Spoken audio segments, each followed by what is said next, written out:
Hey there, folks, and welcome back to the Gamer's Grotto. Tonight we're going to be playing the final part of the Atari 50th anniversary celebration. Joining me for the final part is Stu from Stu's Game Reviews, an avid Atari collector himself who has likely played most of these games. So we're going to be hopping right into this right now. Let's play the final part of the Atari 50th anniversary celebration. Scroll right down to the bottom. All right, I gotta share it. Cut out for like 10 seconds there just now. That was really weird. I also should probably make sure that I'm actually streaming because You are streaming. It is going through? Yeah, you're streaming. Okay. Because sometimes I've noticed that PlayStation will say I'm streaming when I'm not. Well, you are now. I see the most powerful. You're not sharing with me, but I see it on this thing. Okay, no, I'm gonna be. That's what I'm gonna be doing right now is sharing my screen. Hey, folks! While the Gamer's Grotto gets his act together, make sure you subscribe to Steve's Game Reviews channel. There you go. Perfect. I hope you give me shout-outs too. I always give you shout-outs. Share your screen. There we go. You should be seeing it in a second. You almost got 500 subs. Yeah, I know. Slowly. Everybody make sure you subscribe to this channel too. Yeah. You don't want to miss out on any really good content. Totally. All the people who are watching my channel and are probably already subscribed, please subscribe again. But they can always unsubscribe and then subscribe again. Right? Exactly. Let's screw up Google. Let's screw up YouTube's counter. Yes. All right. Atari comes roaring back.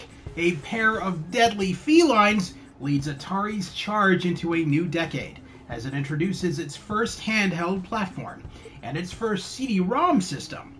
Meanwhile, the Atari 2600 just keeps going and going. Before you go forward, do you know what the two pair of deadly felines are? No. The Jaguar. Okay. Oh, the Atari Jaguar. Okay. And what was the other? The Atari, the Lynx? There you go. Very good. Yeah. It's a trick. It's a trick question. Or it's a clever thing there.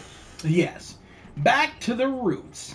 Looking at how the PC market was evolving, Atari felt it wouldn't be able to compete in the IBM-compatible market.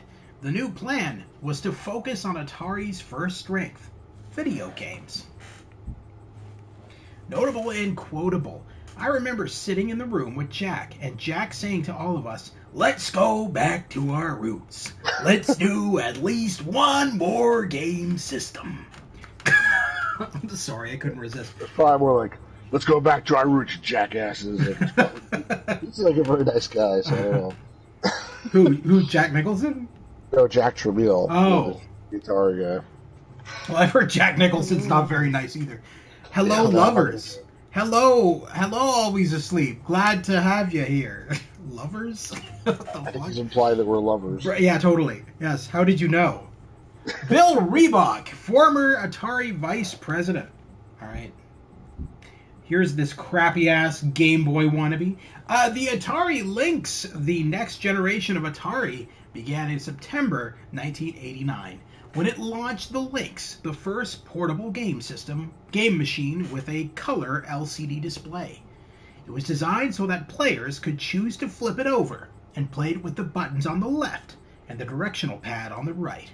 It originally sold for $179.99. And there's a close-up. Once I hide all this crap. There we go. There's a close-up. I know you've been a joke before, but this was a really good machine at the time. Like, first of all, it was color, the Game Boy was black and white. No, I know. I know. Too. Yeah, I like the fact that you can actually flip it around and have the buttons on both sides. Yeah. That's kind of creative. That was cool. But I think it was more money than the Game Boy, and also it went through batteries, like crazy. Faster than the Game Boy did. Yeah. Which is probably why it didn't sell as well. I have 11 Lynxes. You have 11 Lynxes? Are we talking about the game, or you just stole 11 Lynx? He just went to a zoo and he's like, "Hey, this is a store, isn't it?" He just starts taking all the animals. Sounds like something Always Asleep would do. Nah. Anyway. Lynx, the underappreciated handheld. Former Atari developers Bill Reebok and Farron Thomason discuss the Lynx and how its innovative features and cool games were ultimately underappreciated in their time. So if I'm not mistaken, and I might be, because I don't check my facts before I say things, I believe the Lynx was developed by Epix, the company that made like summer games and winter games and stuff like that. Oh God. And yeah, I think they made it actually. Wow. And then they sold it to Atari, like for whatever reason. But Okay. I think a bunch of the games on there are Epix games. I'm pretty sure. I should check my facts. But let's I will say that some of the games we're going to be playing in this final chapter are actually going to be Lynx and Jaguar games. Yeah. So we'll be going into those soon. So let's watch this video. It's a 1 minute and 49 seconds of them blabbing about why the Lynx is the most underappreciated handheld. And I think it was originally called the Handy, by the way, just as another trivia fact, which is probably. No, I think you're confusing it with a Playboy magazine article. Like I said, probably good they changed the name. All right, let's hop into this video.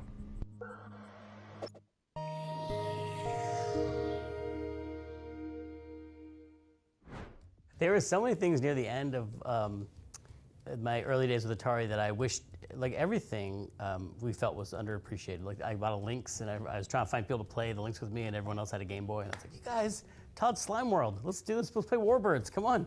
And the Lynx was totally Sam's baby. He loved the notion of the hardware, and Sam, man, he loved the Lynx into the ground. Right,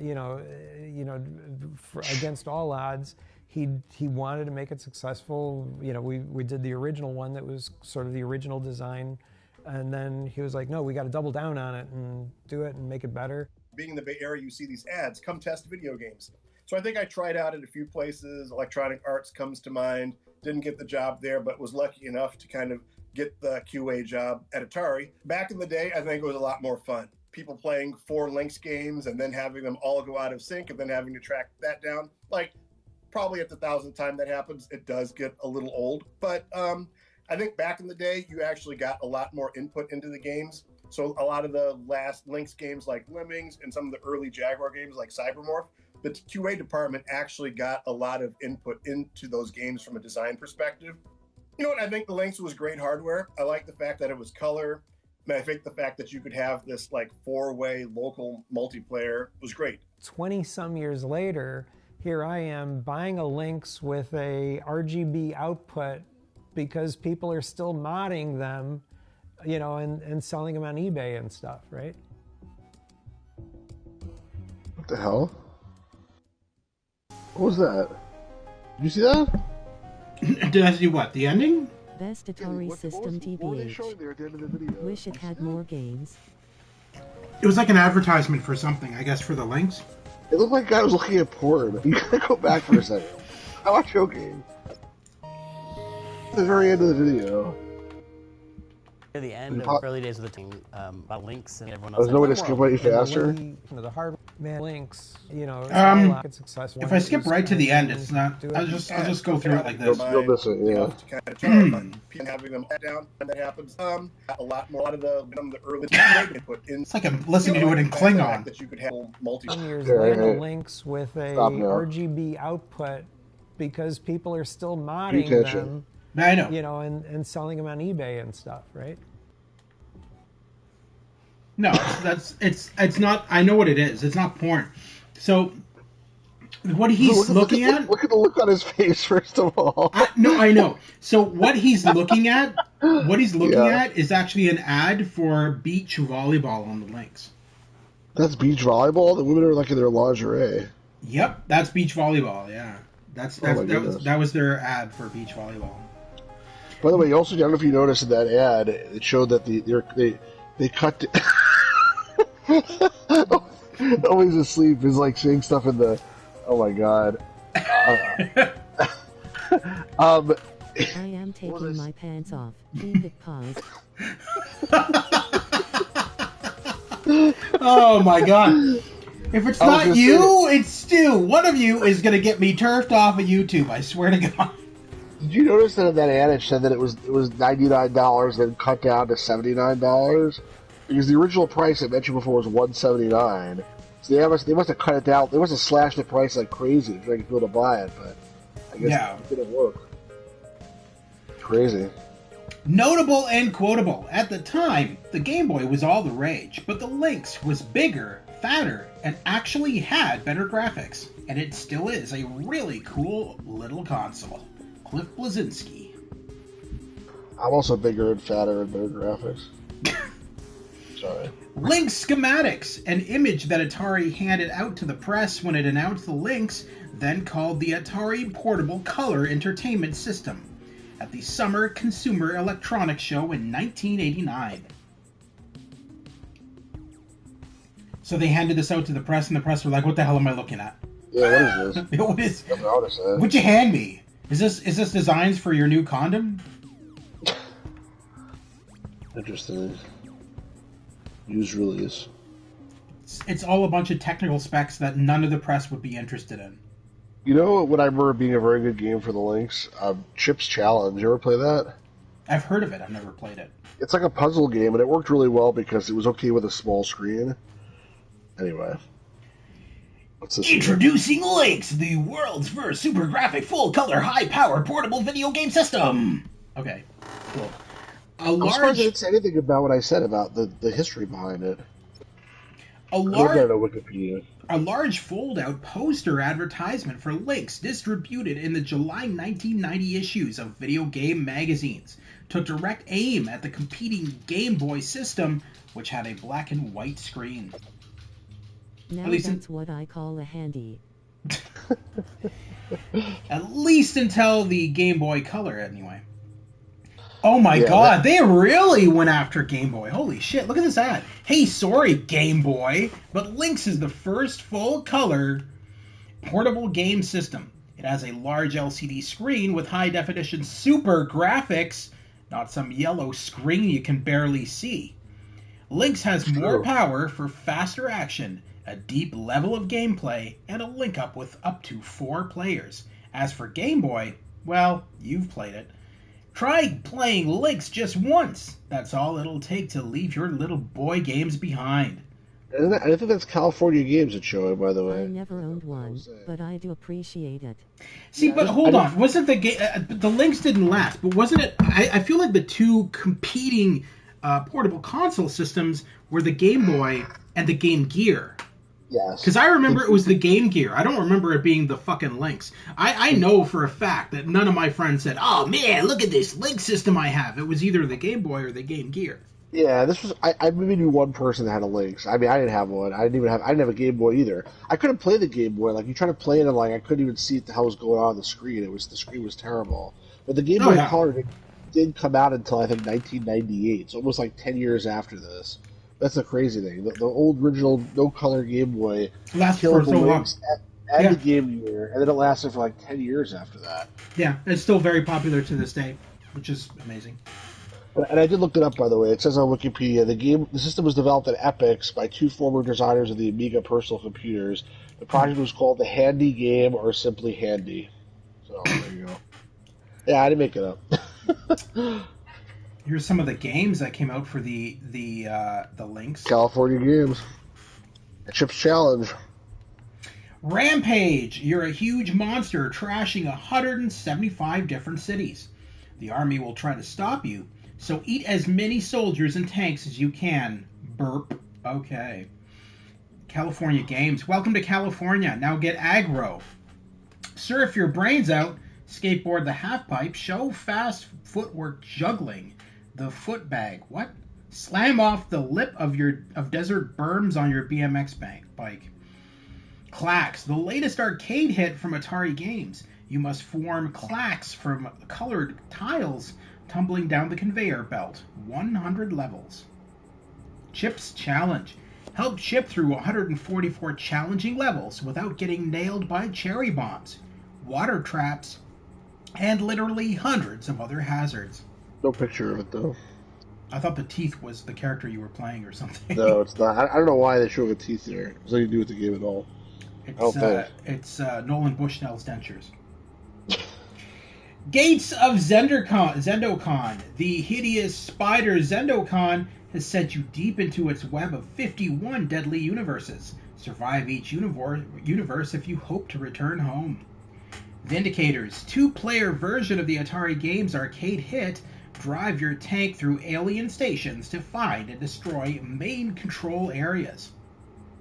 Zarlor Mercenary. Fight your way through multi-layered 3D landscapes. Fight well, and you will be rewarded with better armor and weapons.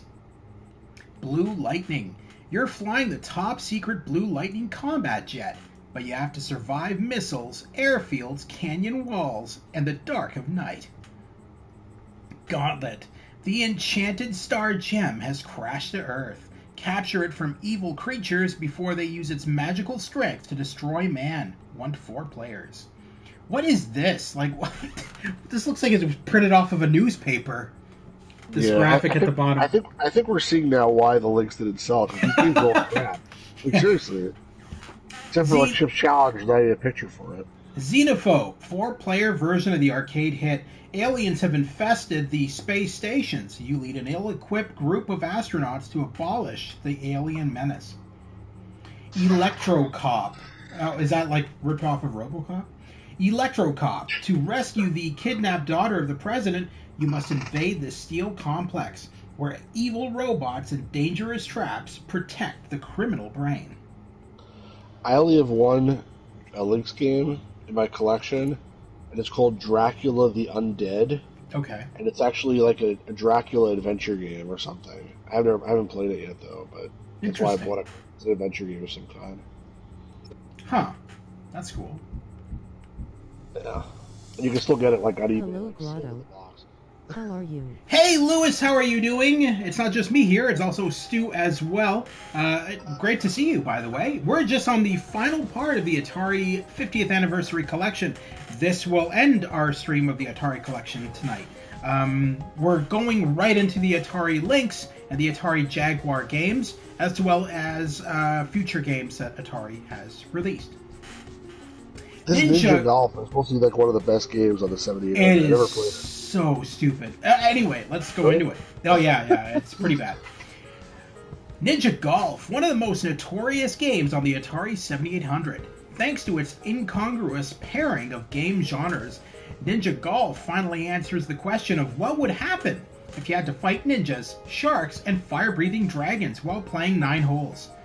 That is not a question that anybody ever asked, you know?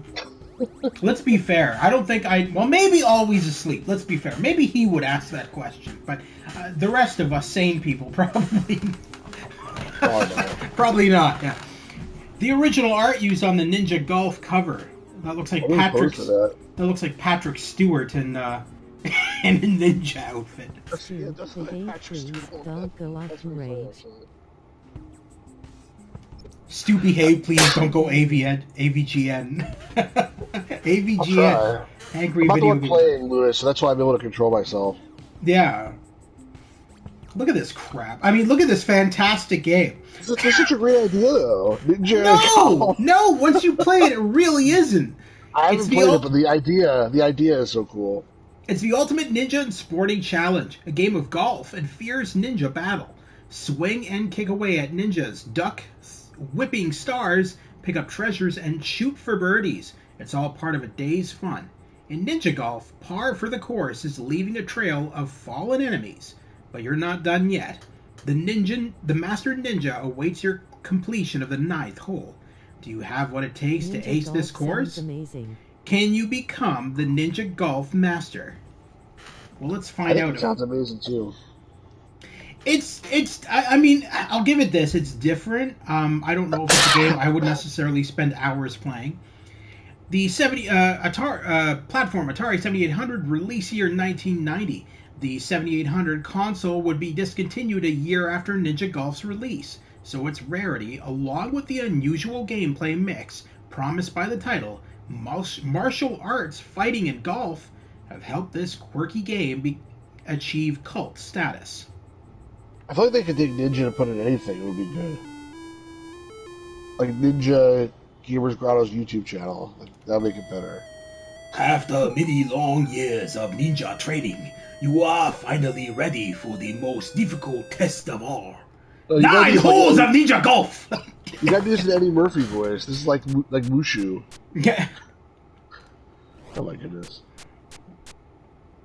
Why are these guys like on the golf course? Was that like the groundhog from like Caddyshack? Seriously. Oh, they are trying to ruin my golf game. These bastards.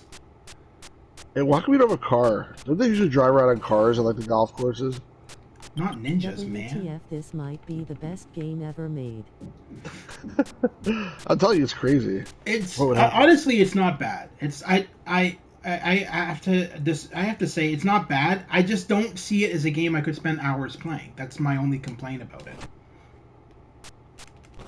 Is that something they politely waited for you to tee off, before they attacked you? Yeah, they're nice to let me at least get my golf to where it needs. What's that? It's a potion. It's a health. Your health is full. Yeah, it gives you back your health. I mean, like honestly, like when I think of golf, creative. I don't imagine. I will say this: it's creative. It's creative, but shit! You didn't aim. I didn't aim. Yeah. Oh well. What I was gonna say was, I don't imagine like even forget the ninja or whatever else. If golf is like hitting the ball and then running to it and then hitting it again, like I don't think anybody would ever play golf. If they had to, like, to be fair, I don't think there's any Atari game I'd play for hours. Exactly, but back then you didn't have a choice, right? I mean, it's either that or well, this game came out in watching the 1990. So you could play a Genesis game instead of the. I mean, that's true. Yeah, you could play Sonic the Hedgehog.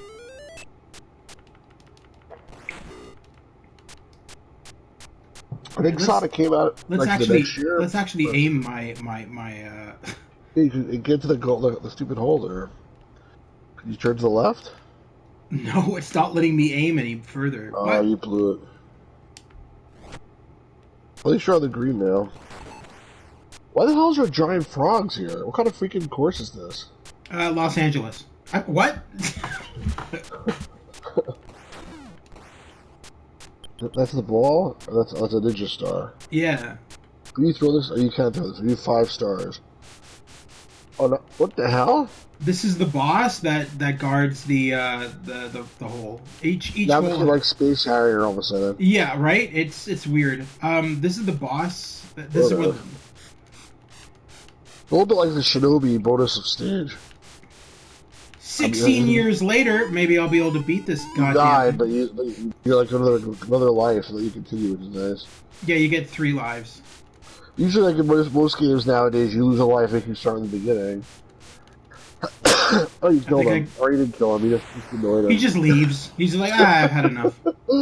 Take a goddamn hole. But you didn't even like get it in. I guess they give you a freebie? You don't have to get actually in the hole, you just have to get close enough. No, not the sand. Actually, let's see what happens if you do to the sand. I don't know. That's a good question. Do it on purpose. Ah, you missed it. Well, no, I'm gonna have to get in the sand anyway. What the hell is that? What you said the first time. I think it's a groundhog. You just drop that bomb and then pick it up? Or just appear next to you? No. It's a pickup. There's items that you can pick up off the floor. Because like it appeared just like right next to you. That's why I was confused. Yeah, no. Do you see? They all kind of just appeared. It looks like an Easter Island statue. That's what it looks like. Hello, me throw rock right in your balls. Hope you don't mind. Why do they sound Russian? What should it sound like? You like British? I don't know. I know you got in the sand. I'm a Russian groundhog. I'm going to hit you in the balls. What's that? Shield? I don't know. Oh, look, they actually changed. Oh, shit. You're losing them rapidly. It's going down 10, 9, 8. You remember your ass. 7, 6. I feel like an Easter Island statue 4, should have a Pacific 3, accent. 2, 1, 0. What are you looking at? There was a counter. You must have had invincibility. That's what it was. Oh, that's what the shield was. Okay. Yeah, you had invincibility. It was a timer.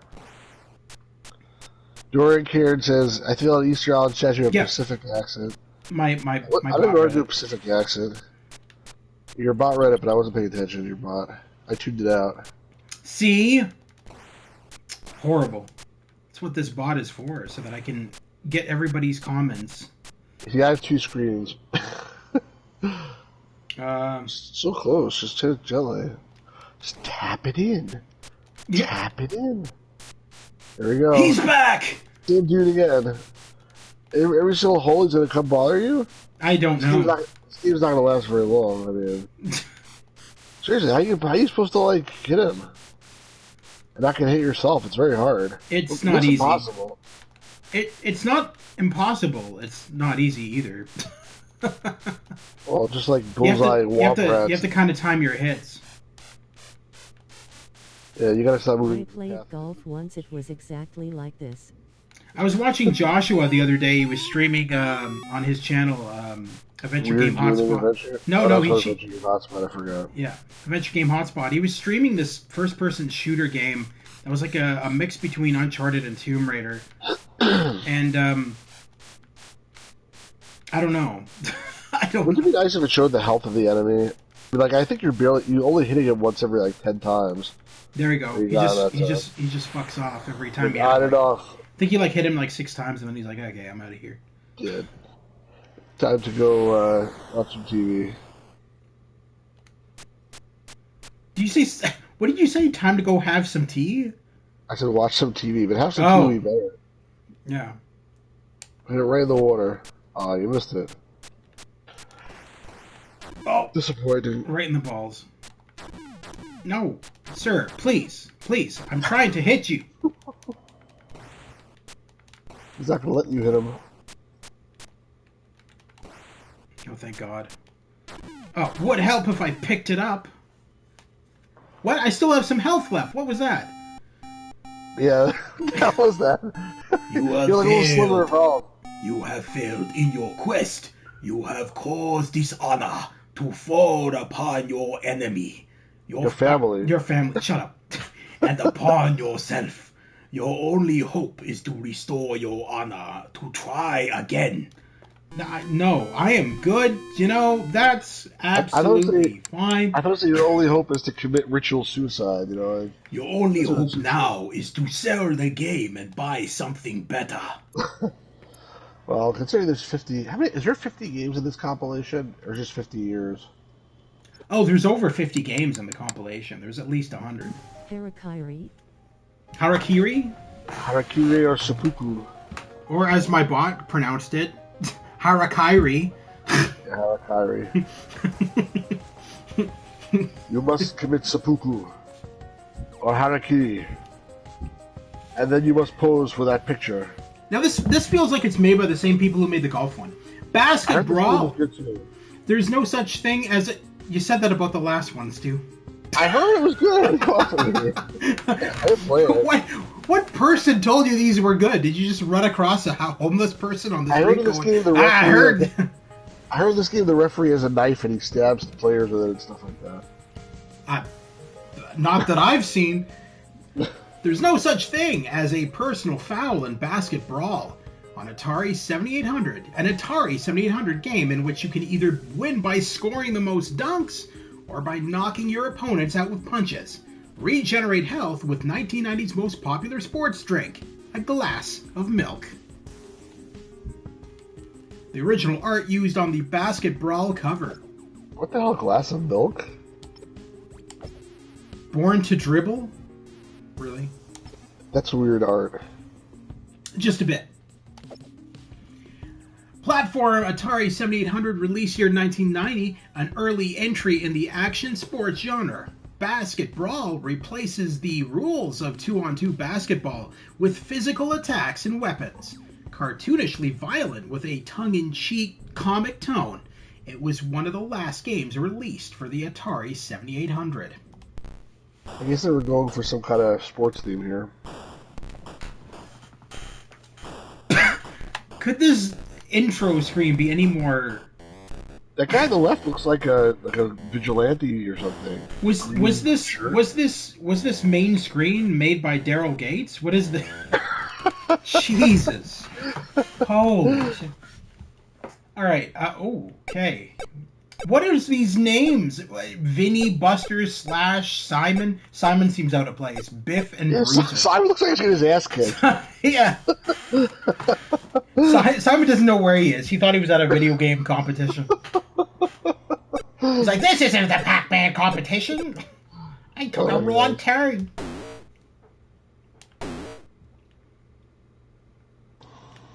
All right, which one's me? I'm the purple dude. All right. No, I'm gonna beat the shit out of all you. Hello, McFly. Mess him up.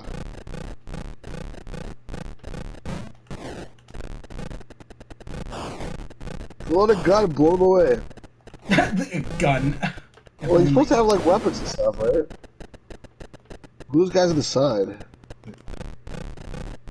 I heard this was poop. Guess I was lied to. Yes, I agree. What is that? Jar of piss on the floor? What was that? I have no idea. You just picked it up. Was it good? Did it taste good? Hey, that ball's mine. Oh, a fist. Get a fist. Oh, wait, you just punched some guy. There's a fist lying on the floor. Yeah, I saw that. Pick up that guy's fist. Oh, you got a fist. Oh, they're kicking your butt, though. Time up? Already? Shiv someone. That was fun. Yeah, That's it, you're done? You didn't even I am not. Anybody. I am not. That game is a mess. I want to see you stab someone. Well, I need to look at the controls first here because I'm picking up all these power-ups, but I don't know how to use them. Attack is X. If you just press attack constantly. There's got to be a way to equip another item because it feels like yeah. I'll do. I also read about this game that when you injure someone badly enough, they get taken out of the game because they go to the hospital. I want to see a basketball. Get back in there. So then you can just have play 2-on-0 theoretically. We'll play as Bruiser this time. Yeah, beat the crap out of these guys. Oh god, this guy walks slower. What the shit? Oh, you gotta pick a guy that walks fast. Oh, a knife! Get the knife! I did. Stab him! Yeah, stab him! Yeah, oh yeah, you're being fun. That's good. How do you get 4 points already? I'm being on my own player though. Don't be your own player, be the other player. Pick up the jar of piss and throw it at the guy's face. That's your player. I know. This is so. It's so confusing because they all just like kind of walk in front of on you. top of each other. There's a knife. This is good. I've got the bloodlust.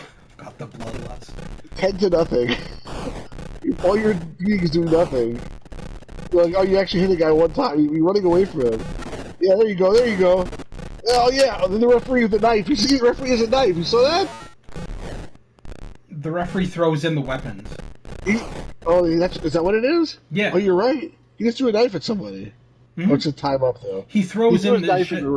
I don't know okay. how I feel about this. I really don't. It would have been better had they not. Well, it would have been better had they not always been right on top of each other. Because half the time when you're trying to hit the enemy, you're hitting your own player. It's so just kind of weird. It looks like a good idea, but not well implemented. That's what it looks like for me. Fatal Run, which this game is literally just Spy Hunter. I'm going to be honest with you. I've never heard of this. You've never heard of Spy Hunter? No, never heard of Fatal Run. Oh, okay. I was going to say, Spy Hunter is amazing. They actually did a PS5 remake of Spy Hunter, which I intend to stream at some point. Fatal Run, Atari 2600. After 12 years of support, Atari released the last games for the Atari 2600 platform in 1990.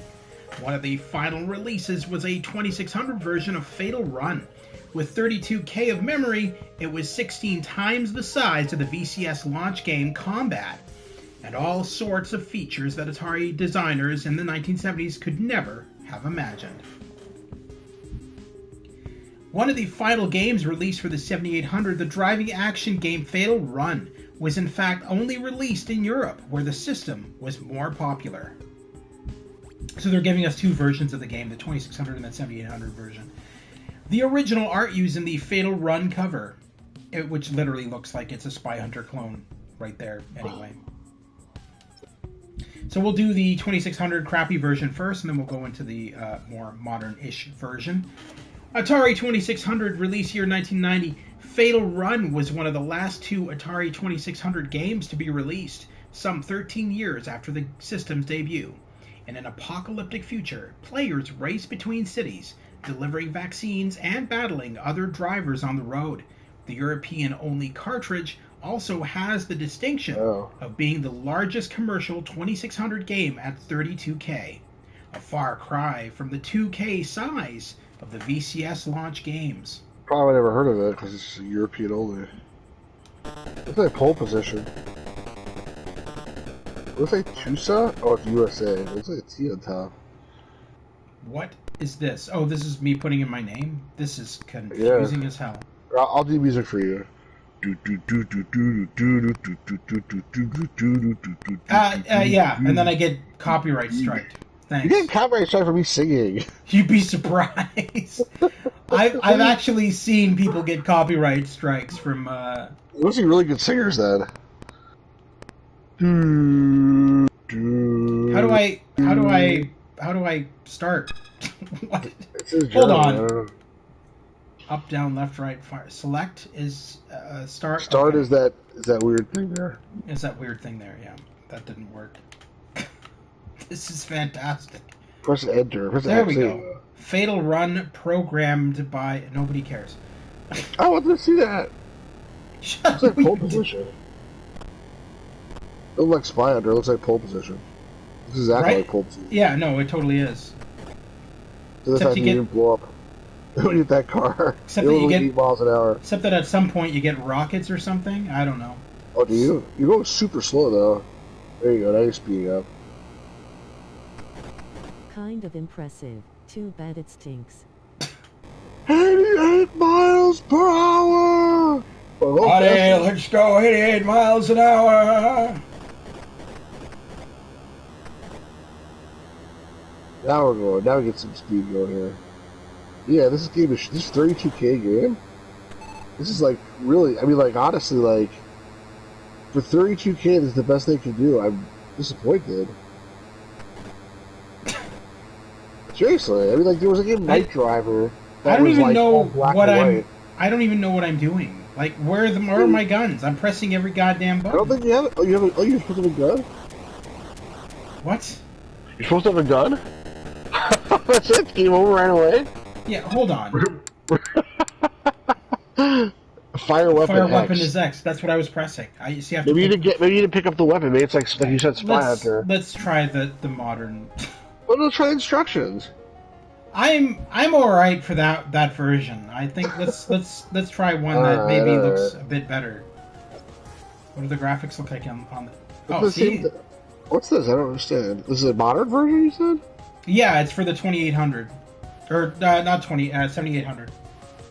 Oh, they made one for 7800 also. Yes. The year is 2089. A collision with a comet has left the Earth reeling from radiation poisoning. There's little hope for humanity's survival. It's up to you to rescue the few remaining people. You must leave the protective fortress Albagon and deliver the newly developed radiation vaccine to the survivors. Your journey will not be an easy one. Nefarious henchmen are waiting to knock you off and steal the vaccine to ensure that they will survive to rule the planet. Replenish your weapons, armor, and fuel in the cities. If there are any survivors to sell you supplies, you must then find the rocket poised to launch a satellite that can nullify the effects of this cosmic accident that turned the world upside down. If you're sharp enough to learn the secret code words and live long enough to use them, you can launch the rocket and save the world.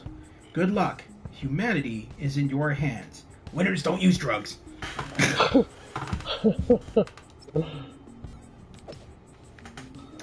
Platform Atari 7800, release year 1990. This post-apocalyptic car combat game features an elaborate and cinematic, not found on the 2600 version. The developer's sculptured software would go on to create great success in the 16-bit era. Provax. It's a delicate COVID before COVID. Okay, let's get into this. Look at Oh that. man, this was like 100,000 times better. Yeah. This was just the letters, put your name in. Oh, Music. Jesus Christ, it's the same fucking letter thing. Well, at least it's like not the whole screen. That's true.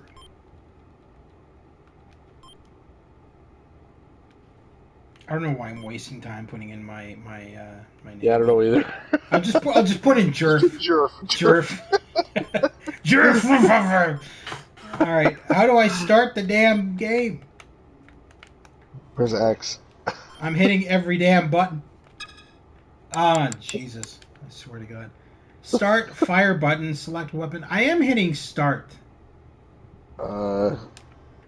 This thing, I swear. Come on, man! You can't even start a game. You call yourself a gamer? Shut up. We have to change the name of the channel. Oh, do I have to hold up? Is the gamers there we grotto go. To the labor's grotto. That's why. That looks like it said. I know it said end, but literally that writing made it look like it said emo. Yeah, it's a little bit. What the hell just happened here too? Non-gamers. What happened? You went back here now? Don't know, man. I'm just typing in U multiple times, and we'll hit this then. Nope, that's backspace. Okay, end. That's what I hit last time, and then it just takes me back here. Do a new game. Do a new game. Not continue. That's why you're going to continue. There you go. You know the 20th version almost looks better. The music, at least, though. Oh, and I have weapons already. You got a bullet, missile or something. There's no cars that are shoot at, so. Is this it? There's no cars. They're all dead. We're just shooting missiles at nothing. What the hell? It's no road blasters, but it'll do. Road blasters? Road blasters. No, I know. My bot said road blasters. Road blasters is much better than this. Spy Hunter is more better than this. Did you guys know there was a spy? Did you guys know there was a Spy Hunter remake for PS3? Or sorry, like 3 times already. PS2. No. I said the one for PS5. No, there's one for PS2, and it starred Dwayne "The Rock" Johnson, and he plays the driver in the car. I actually own the game. Sounds made up.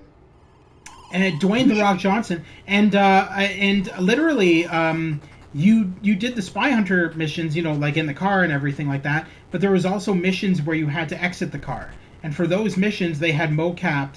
One of the first mocapped. This guy's driving over the freaking grass on the road. Can you shoot him or something? I'm out of ammo by the looks of it. In one bullet, that's it? I think you're doing smoke screen now. No, that was. I don't know what that was. That wasn't a smoke screen. Look, what's happened? What happened? Died? He didn't say game over. And there was like a car that was coming in from the side, like a white car was coming in from off the road. So if Dwayne "The Rock" Johnson played the driver of the car, who plays the driver of the truck that gives you the ammo?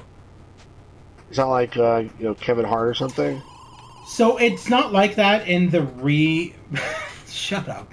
It's not like that. No, it's not like that in the remake on PS2. So basically, it's a helicopter that comes by and refuels you. Oh, there's no truck? No. That's weird. Because it's actually really cool. If I could find a way to stream PS2 games onto YouTube, I would, because I have a shit ton of PS2 games. I collect those kind of games. So I have a lot of PS2 and PS3 games. Just went to the side, by the way. More so than I have PS4, actually. Oh, wow. In the original Spy Hunter, like, you had to get into that truck to get the weapons and stuff, and, like, most of the time, like either you shot the truck by accident or you bumped the truck. Oh, what? How did that not... I'm right in front of the guy. How did that not hit him? I don't know. You hit somebody else, I think. Very confusing. That missile should not have dove straight up into the air, and it should have hit the guy in front of me. And you look at the one missile, eh? I guess. Some PS2 streams would be cool. Make it happen or I will unsub. I don't know how to make it happen. Otherwise, I would always asleep. Because trust me, I would love. PS2. I know, and I seen that 24 the game. That's the only thing but I've seen. were you actually streaming it off from your PS2, or No, you were just no, doing ROMs? no. Oh, I was doing it from my PS2, but I had to go through my PC through a capture card. Yeah, see, I don't have a capture card, so that wouldn't work for me. Yeah, I have to buy one. I have to buy one. Yeah. Jesus. I tried to do it through ROMs, if you remember, originally, and it was so goddamn slow. Oh no, the ROMs, the PS2 ROMs were terrible. The emulators. Yeah, no, they're bad. That's why I just ended up buying myself a PS2 and a shit ton of games. And if you ever want to find some really good games, Amazon, I kid you not, Amazon has so many good PS2 and PS3 games at dirt cheap prices. And 90% of them are brand new, still in the packaging. I know that a lot of the ones that I bought were still in the packaging. Space 24 stream was a delight. What a wild time. It was interesting, especially the frustration. That game is really hard. That game is notoriously hard. Like, I did really well the driving missions. Remember, I got like 98% all the driving missions. No, which is surprising because yeah, no, it's not. I actually own the game on disc, and it's okay. It's notoriously hard. What's going on here? You see that? Like, some people are living and some are converting into like tombstones. COVID. COVID-19. Am I supposed to do something here? Perished. No, it's an alive. At the bottom, it's an alive 8, perished 6. And this is where I upgrade my car. Dark.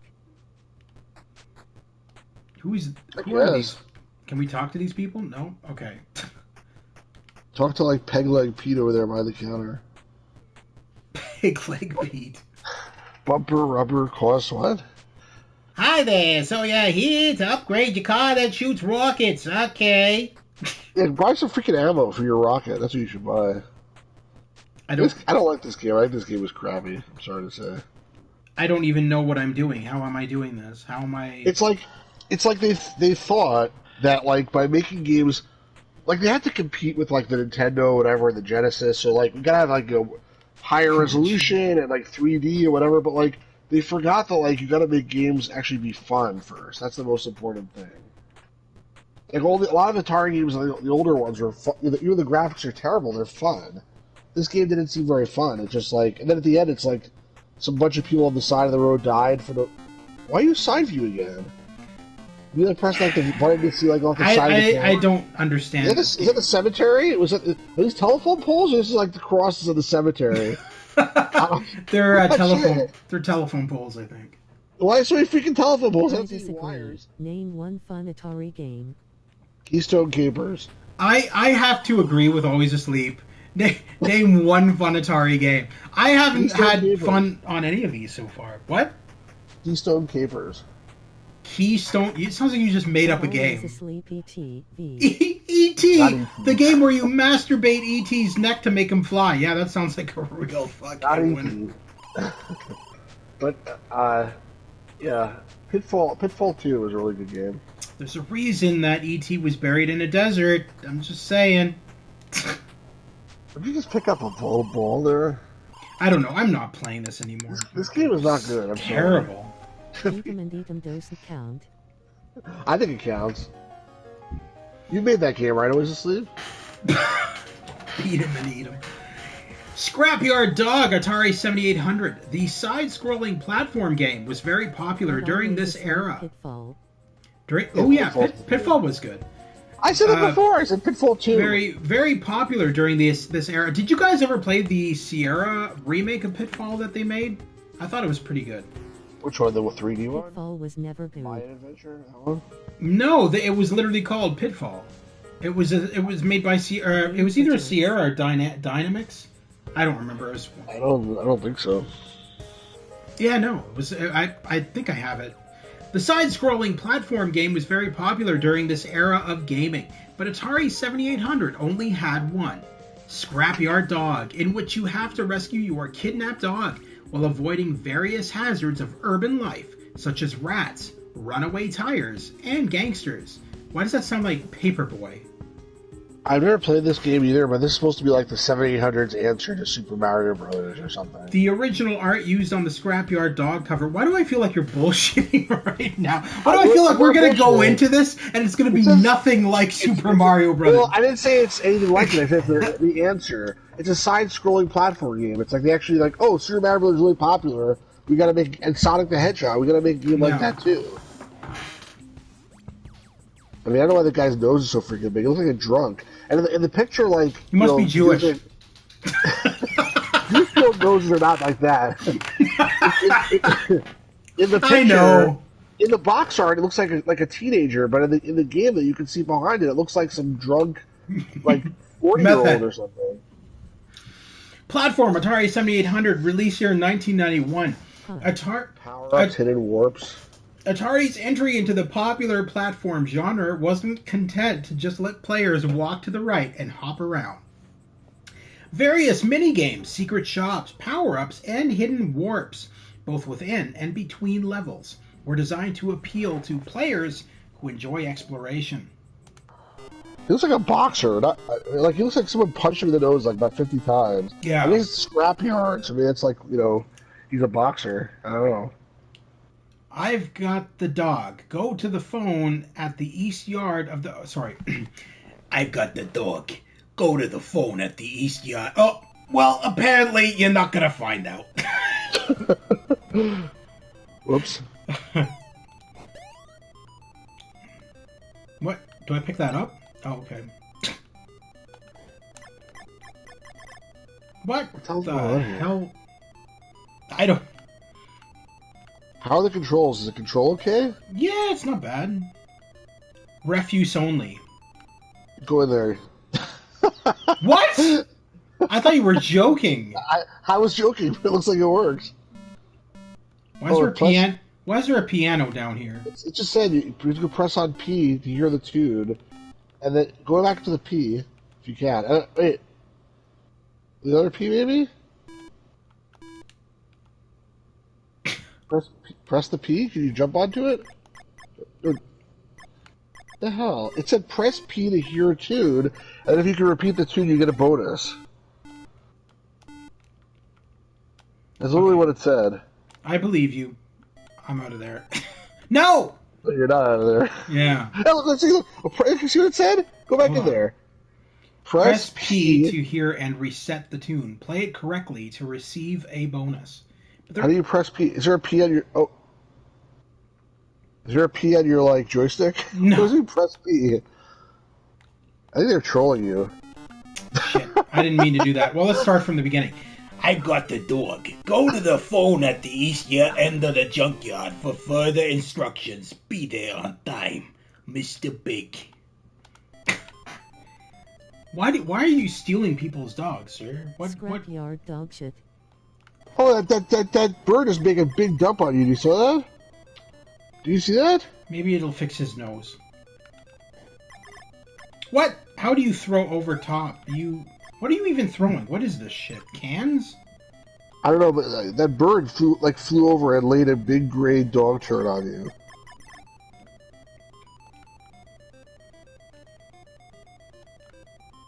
How come there's little rats running around? Like there's little mice, and then there's like gigantic mutated mice also. How does that make any sense? I mean, have you played Mario? There's fucking talking mushrooms. Yeah, that's true. Well, I'm saying with this, there's mushrooms that you eat and mushrooms running around. So I guess you're right. But look, what's the difference between that mouse and that mouse? So how come one of them has sunglasses and runs around? Are you like invincible? No. Why are you like blinking and like music playing? Stu said this was better than Mario. Unreal. It was better than Mario. He didn't say he didn't say it was better than Mario. He said that it can recycle what? Hey, buddy, you gonna buy something? Yeah. No. What? Yeah, buy something. I need. I don't try it. See it. Only rock stars can get money for nothing. Okay. So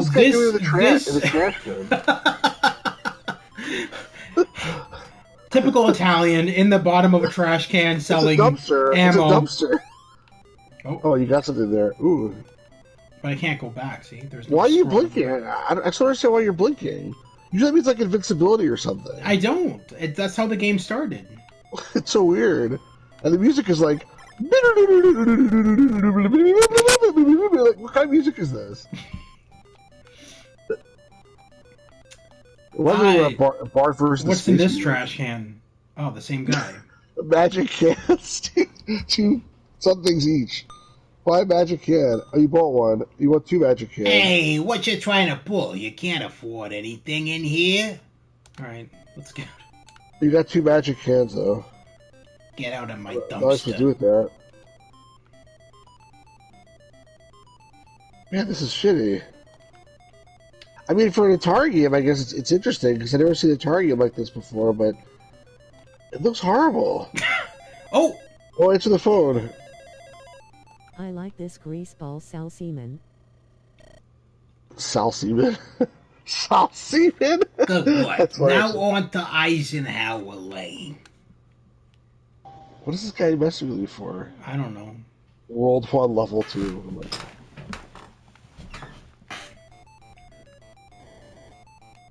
whoa, watch out for that.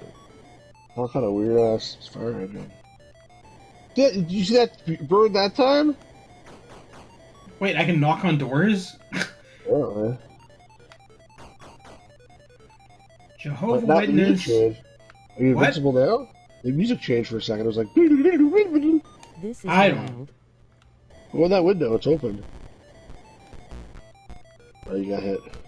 Oh, whoa, what the? What? Obviously, I'm not invincible. Maybe he's just on LSD or something. And his That time the bird just jacket dropped is- like a ball. Hey, his jacket's not flashing anymore. I don't understand. Yeah, what the heck? This game's weird. It doesn't let you go into the window when it's open. Yeah, the window blocks you, actually.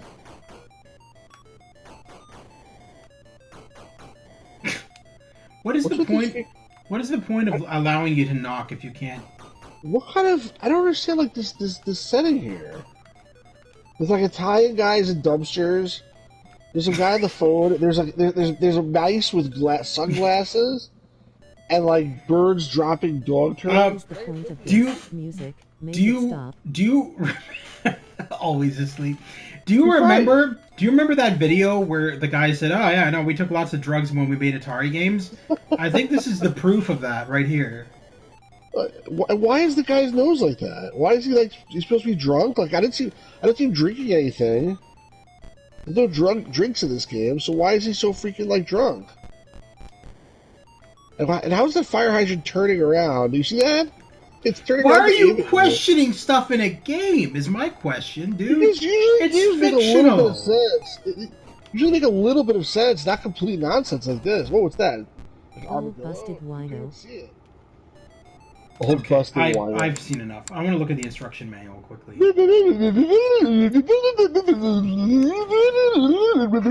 That's the music for this game. Seriously. Kidnapped canine Louis the junkyard guy was just settling down to his regular Sunday afternoon lunch. A foot-long head cheese What? Head cheese? What?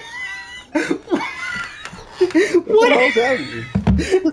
What the fuck am I reading?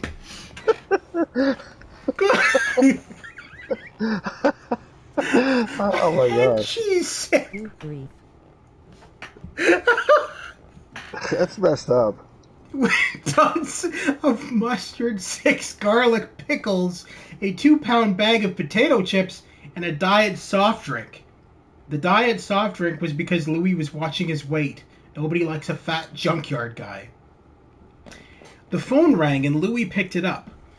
Even though his mouth was full, he listened a few minutes and then sprayed crumbs of bread and head cheese. What the hell's head cheese? Is that a thing? What's head cheese? It sounds like something like disgusting. All over the office. A Right desk. now I can smell him. Very detailed. uh, Head cheese? a dastardly dog napper gang kidnapped his best pal, Scraps, the infamous Cheese is junkyard actually dog. fried meat, isn't it?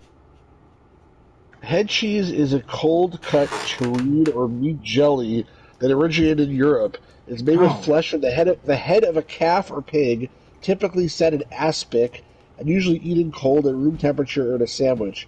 It's not a cheese that contains no dairy products. I never heard of that. Sounds disgusting, too. Nor me. It sounds terrible. The parts of the head used vary. It may include the tongue and sometimes the feet and heart, but do not commonly include the brain, eyes, or ears. What the hell? Alright, well, anyway, this guy's disgusting. If Louis doesn't hand over the deed to the junkyard, Scraps is doggone. Louis played along and told the kidnappers he would bring the deed to the first checkpoint to receive further instructions. But it's un-American to knuckle under to kidnappers and terrorists, and Louis won't do it. He's going to go to the checkpoint and find out the location of the gang's headquarters. Then he's going to rescue Scraps and rid the town of the puppy purloiners. Or maybe like a rat with glasses will like kill him. Yeah, probably. Or With the other. a few useful items for weapons, mostly old cans, Louis sets out to save his buddy Scraps. Can Louis save his cruelly captured canine, or would little Scraps end up dog meat? Find Little out and Scraps help end up dog. Louis save his scrapyard dog. This sounds I think terrible. little Scraps could end up as head cheese. 17 levels of constant jumping, running, and throwing action. Oh my god.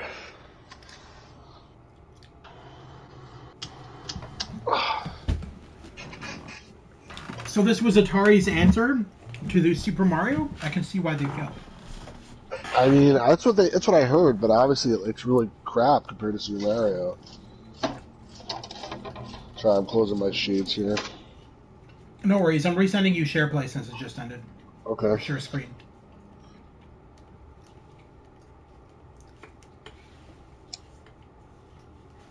Piano reams are found in the dumpsters on junkyard. Musicians never care where they play, do they? Jump up and down. Just, by the way, I want to tell you something. This is like stupid, but like, just changing the music from to that would have like improved the game by like 100%. Change it to the Mario theme is what you're saying? Yeah, even if like the game itself like makes it stupid, it made no sense. Just that one thing would have made it like twice as entertaining because the music was just like annoying. Yeah, no, it is. Agree completely. What kind of music is that? Is there actually a way to turn off noise? You can't. It's like turn off. random noise.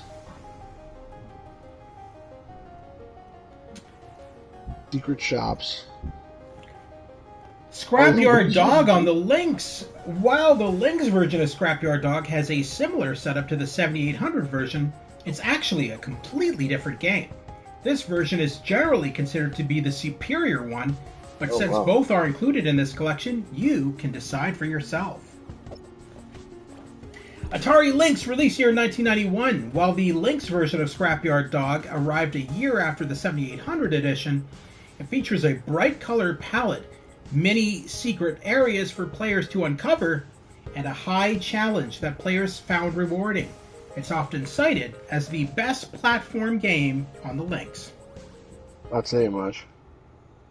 No, he doesn't look. He He doesn't look as ugly. Yeah, it looks totally different actually. I like this. Oh my god, I like this. This frame. Look at this. It's Literally like. Look at the frame. Yeah, It looks like cool. we're looking on the Lynx. Well, honestly, I wish they would zoom it in a little more. You know? Maybe I was wrong. Maybe the Lynx did suck. Okay, so a dog in a raincoat shot you and took your dog. So the dogs are running the pound. That always happens in junkyards. I've got the dog. Find us if you want to see him again, Mr. Big. That looks like a kid, not like the old crazy drunk guy. Ride your bike. Good bike there you got there with a flat tire. Oh, it's a junkyard, I guess. Okay. That time the bird has dropped a bowling This ball. actually looks way better. It does. This is a lot better, actually. Yeah, it is. Okay. I'm actually Can you enjoying go this down there or one. something? Go down this. That box, yeah, I don't know. I'm just you know, trying to understand. You go in there, you know. No trespassing.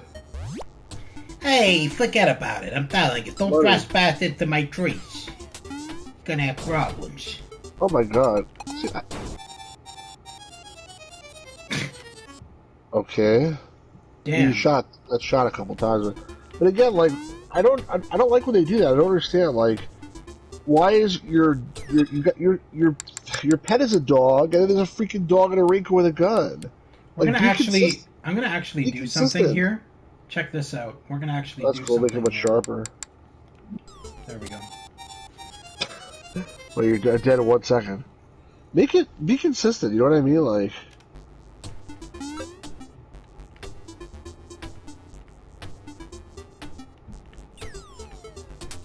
That bird is shitting rocks. Well, I think it looked like a turd in the other one, so it's a little bit better.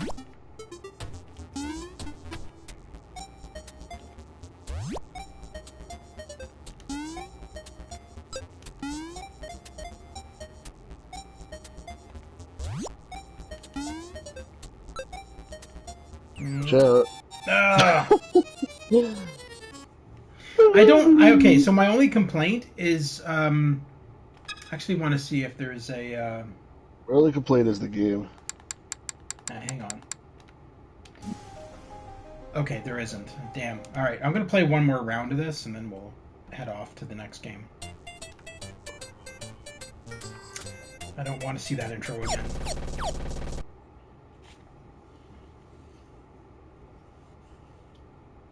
Why would you leave that note? It's obvious that the dog, he has the dog. You saw the dog being carted off. I mean, I think he's just an asshole.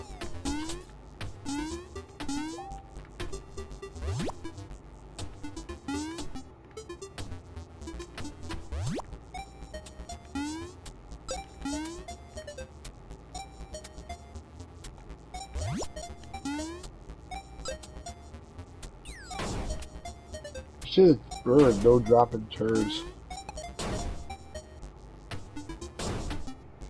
Hey, this mook's got more than one life. Alright.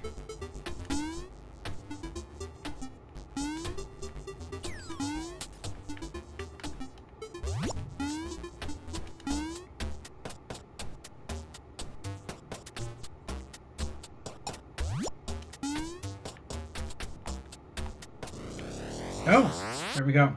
Ah, here's that. Same thing again. I don't get it. Ah! Oh. What did you do? Press up? Yeah. This is not easy.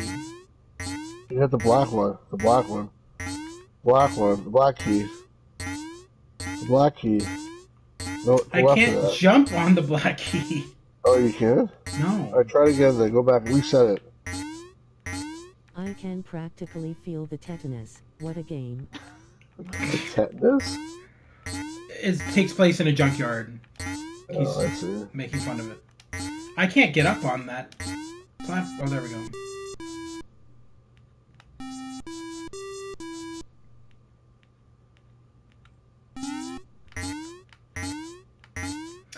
That's impossible. So you, okay. Oh my god. No, we're done on that. Screw that. You have to like literally jump on that key, then immediately jump on the other key. You can't jump on one key more than once, otherwise it resets. That's stupid. For a little bonus, that's crazy hard. Yeah, I agree. It's really weird interface too. Oh, for Pete's sakes. Let me guess, I have to start that. Oh, it's got actually checkpoints. A crane? Probably kills you, but... Yeah, I know, it would. Go in there, it's probably a store. Go back, there's probably a store. That's the, Oh, it's the same one? Oh, yeah, okay. yeah. That's the, Yeah. Oh, you hit him, he didn't die. You have to hit him twice. Oh. What the hell? Buy shield, $10. You ducked on top of like a washing machine? Only got $5. Yeah. Look, this guy like What do you want? You want to buy something? Get the hell out of here. Look how mean he looks. Hey, leave me alone. I'm trying to sell my shield and washing machines. It happens all the time. Seriously. I don't need a shield. I don't have enough money for a shield. Now I might. Nope, $6. It needs $10.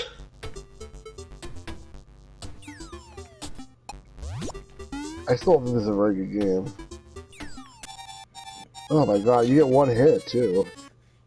Yeah, now that's the way it's been all along. It's Yeah, but always... it's BS. Like the dog gets 2 hits, and you get 1 hit. And honestly, the smaller screen of the Lynx, there's like less room for you to avoid these projectiles. Yeah, but I can... Check this out, though. Well, I think it's a little bit better, but... I mean, it still doesn't fundamentally change the game. I think that's what you need, is it? That's actually way too... That's actually... Probably not good, though. That's actually way too big. I'm Let's disappointed do... in this game. What does full do? That's the same as before. Alright, no, I'd rather have it on the Lynx at that point. So let's do border on... What? You know what this reminds me of? This reminds me of, like, on Sega Master System, they had some really shitty games like this. Like Teddy Boy. You probably never played them. Teddy Boy and My Hero. They were horrible games. No, it was like for the sake of being a side-scroller, a little QT side-scroller. You have no clue, like, what makes a game fun. Like, this is not fun. I was a little bit of Shinobi, but, I mean, it's not fun.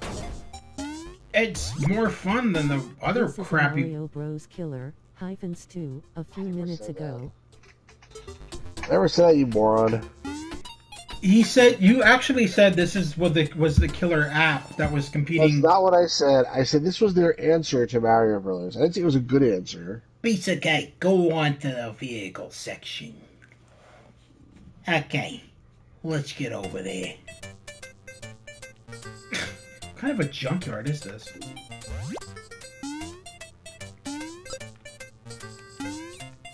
I actually don't mind this version, though. I mean, it's not the best. I don't like how you only have one life, technically. I don't know, I can't explain it. It makes me feel, like, nauseous. You said it was the best game and that you lose sleep that Mario caught on and it didn't. Stop lying.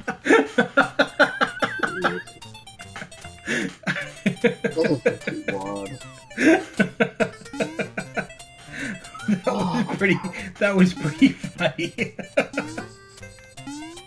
What are you talking about? We love Always Asleep. He's hilarious. Well, we do like him, but... I fucking think he's the best. He's very funny. Oh my god, what?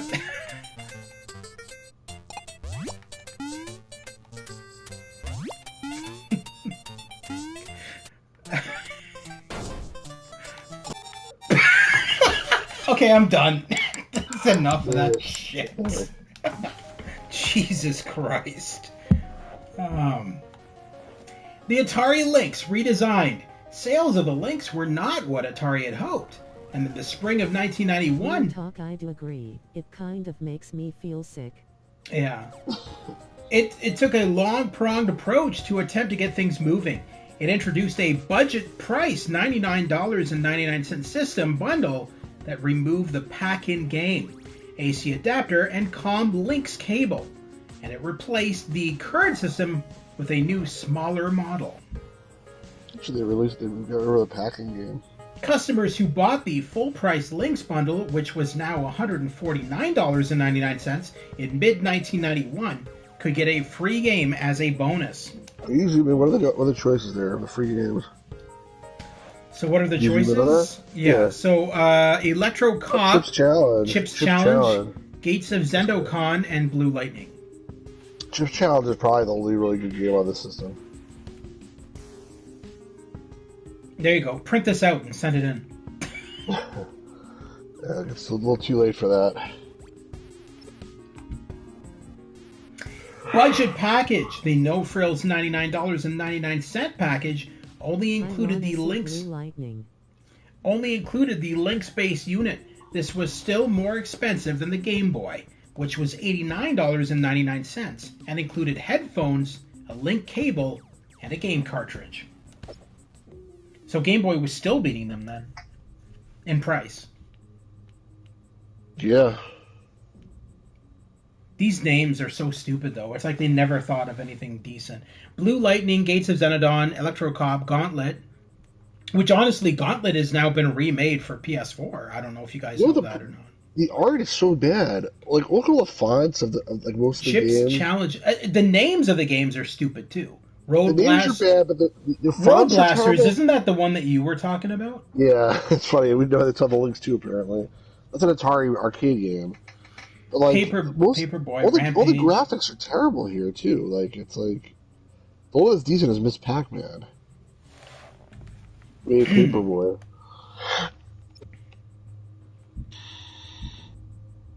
You want to see Blue Lightning?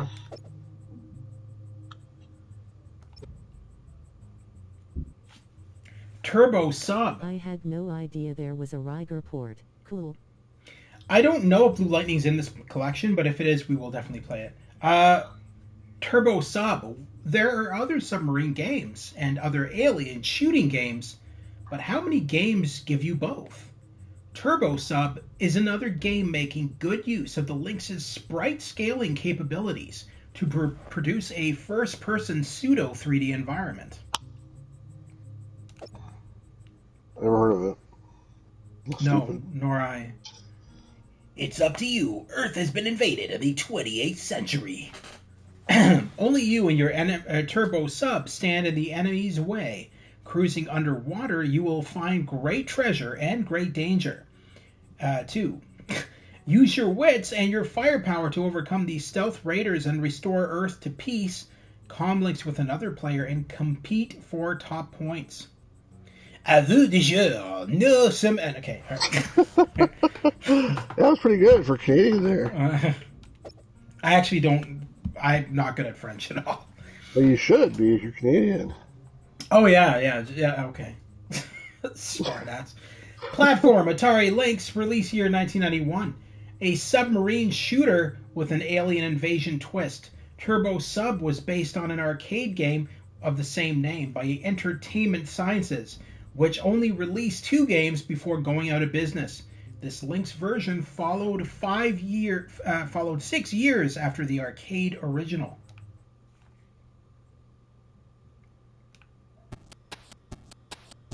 I already hate the music. What the heck? What? Go after Matt Scott. You don't get me the music. Am I under the water? I guess I am. I said it's a combination of a sub game and an alien and a Space Invaders game. Oh, What so the hell? you can dive in and out of the water at will. That's pretty cool. That is actually pretty cool. Oh, the music, the sound effects are super annoying though. Ha! You blew that thing up and he still killed you. That's not fair. I hate when that happens. It's like it reminds me of Space Harrier almost. Turbo Sub for president. Turbo Sub for president. It's not bad.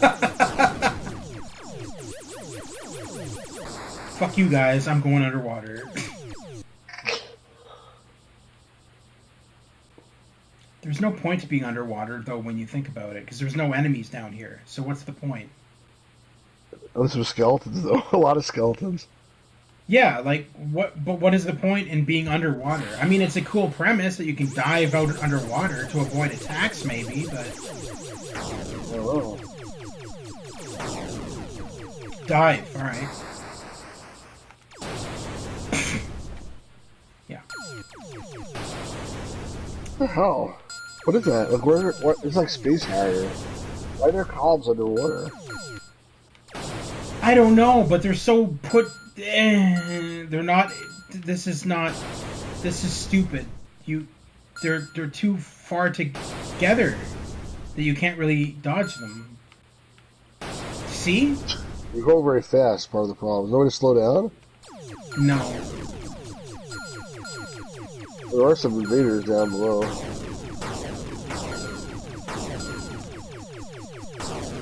Interesting premise, but poor execution. Turbo Sub down. Interesting premise, but poor execution. if this were better, I feel like this would do well as a remake. I feel like if they were to remake this for next gen consoles, it would do really well.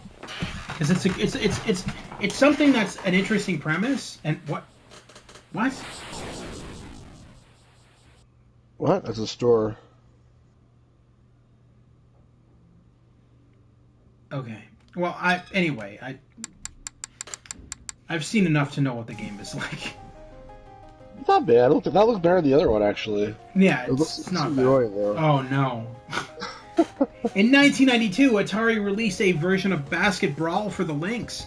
The gameplay was similar to the 7800 version, only now players could pick up weapons from the floor and use them on their opponents.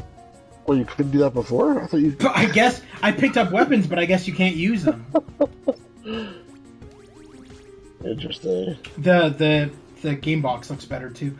Atari Lynx, released here in 1992. This aggressive slapstick take on Street Hoops was the only basketball game released for the Lynx. Basket Brawl blends traditional basketball with elements of fighting games. Not only can players punch their opponents, but the referee throws knives during play.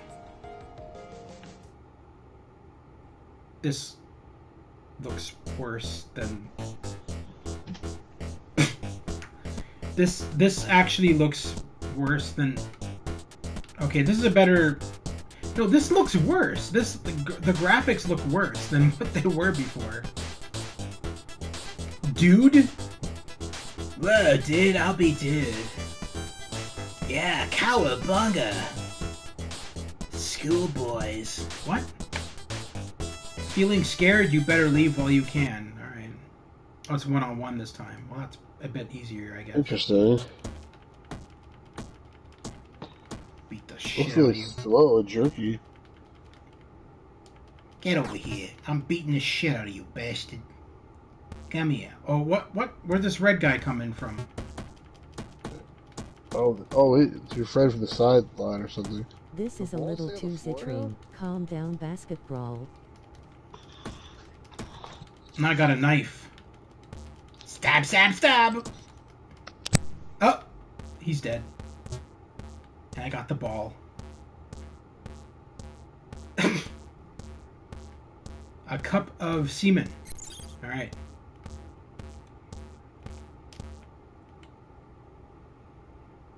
Oh, that should have gone in. Don't give me that nonsense. I think there's more brawling here, I will say. Well, dude, I literally killed a guy. I stabbed a guy to death on the court.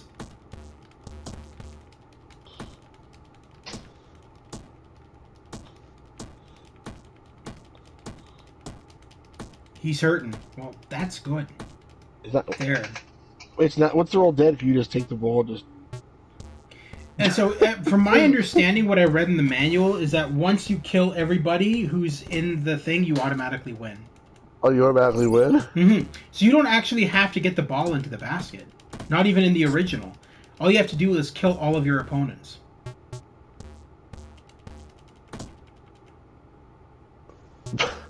Almost. Is that you with the yellow hair? Yes. Are you stabbing him? Oh, he's stabbing you. Stab this bastard. I mean, like, looks like he's being punched, but like he should be like blood shooting out of him. Yeah, like, can you like stab his body on the ground now? That'd be kind of funny, but no. What is the fist for? I'm concerned. To change from a knife to a fist? No, you stole the knife. Oh, you got up. How do you get up? Oh, he took the knife from you. Oh, wait, what happened here? I think he has a knife, but you're stabbing him now again. I grabbed it from him. He should be dead. I don't know, what are you doing that for? You can't shoot from like all the way across the court. Be surprised. This is a crappy game. Oh, you finally got it in. Yeah, You're after dead. dying. Alright, that was fun. Yeah. That was so weird. Oh my god. I don't know what to think about that one. It's a bit better than the other one, I guess. But still a bit weird. Lynx price drops again. After heavily supporting the Lynx for the last few years, Atari began to wind down that support in 1993 as it ramped up preparations to launch a new home console later that year. It lowered the price of the console to $79.99 while facing stiff competition from Nintendo and Sega. Oh my god. 16-bit graphics engine, yes. Game Gear, not. Game Boy, not. Hardware scaling, yes. Game Gear, not. What a bunch of assholes. Let's be fair. That's kind of an asshole. I don't see modern game developers doing that kind of shit. That's just asshole-ish. I mean, there was a time, like... Good games, not. Good games, not. Should be. Oh, look at the game that they're showing. Junkyard Dog. Scrapyard Dog. Scrapyard Dog. World's largest portable video game screen, 3.5 inches. Game Boy, they put in Game Boy. Game Boy screen. Always sleeps also outside, it's 3.5 inches. Shut up. Game Boy screen actual size. Game Gear screen actual size. Why are they making them out to look like shit compared to... Because the Game Boy really did look like that. I'm assuming the Game Gear... The Game Gear didn't look like that. That is heavily edited. Yeah, the Game Gear didn't look like that. I had a Game Gear. That's graphics almost as big as my Pekka. Moving on. What happened? You still there? Me? Yeah, I'm still here. Well, the audio cut out. I hear you now. Push your mind. Can you hear me? Yeah, your audio cut out for like 5 seconds, but you're back. Weird. Push your mind to the edge. A young man entranced by the Dracula game for Lynx does not seem to have noticed that he too has been given the vampire's kiss. So that's the Dracula game I was talking about. Oh, okay. Oh, that's what it is. So that it wasn't the volleyball thing that you said. That's the Dracula game. Interesting. Oh, and he's bleeding. Okay. Oh yeah, interesting. Enter the Jaguar. On November 23rd, 1993, Atari began test market shipments of its new home console, the Jaguar, to New York and San Francisco. Atari advertised it as the world's first 64-bit gaming system in an attempt to leapfrog the 32-bit game machines that were beginning to be released. Its launch price was $249.99, and it used cartridges rather than CD-ROMs.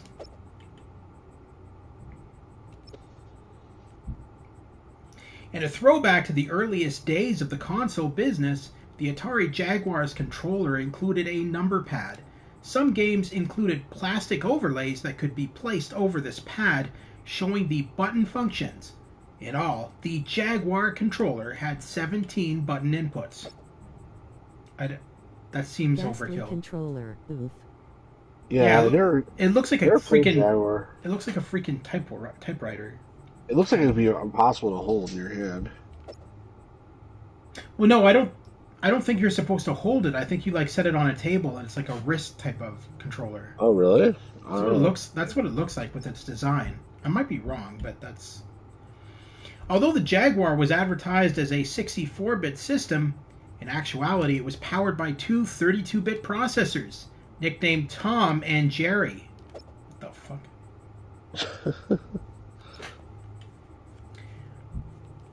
Living that Jaguar life. A promotional photo for the Atari Jaguar. Oh my god, you're right. It is a hand. Yeah, look at that. That's terrible. That's the game that they're showing on the screen is one. Now, can we just ask about the naked women that are on his? Okay. What? Where? I'm making a joke. There's. Oh. He stole a street sign apparently. What else is in here that he's taken? So they lied. Atari would do that. Just lie to people. He stole somebody's license plate. That game is called Cybermorph. He's got the links. He's got the links up there along with World Book encyclopedias because all kids in the '90s had World Book encyclopedias. Did you ever see the EVGN episode of the Jaguar? The what? The Angry Video Game Nerds video I on the don't Jaguar. think so. I mean, I've seen a lot of his stuff because I used to watch him all the time, but I don't remember if I saw the Jaguar ones. I've seen the ones where he's like got Gilbert Godfrey involved as Fred Fox. Yeah, not that one. I created this console way back in the 90s, and it was, oh my god. It's it pretty was good, actually. Oh, I've always been able to do Gilbert Godfrey's voice. Well, you'll get to see it, I think, by yourself. Like, just check out this Cybermorph game. This is what I'm talking about. Play it for yourself and see. Yeah. Well, we'll go into that in a sec here. Cybermorph overlay. The plastic controller overlay included with copies of Cybermorph. This would be fitted over the number pad on the Jaguar controller before starting a game, although it was not necessary to use it. Is this the game with the line? With the line? The line? Read the line. I don't know. Packed in with every Jaguar system at launch, Cybermorph is a polygonal, Polygonal, I think. whatever, 3D shooter in which the player could fly freely around 40 different planets. Is that the girl from System Shock right there? No. No, I know. I know you know, but okay, I'm going to comment on it, but just play the game because you'll see what you're by yourself. Fly the first morphing attack craft. Pilot the Transmogriffin, a morphing attack craft that changes shape according to its speed and direction. Probe an interplanetary battlefield covering 50 moons. Receive information from Skylar, your holographic intelligent agent, and rescue survivors and supplies housed in pods. It's part sci-fi, part flight simulator, and all 64-bit gaming action. Alright.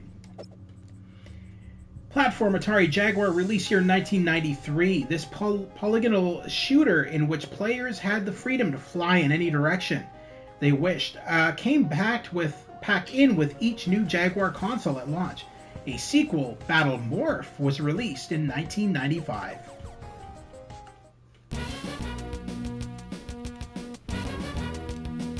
Designed by ATV.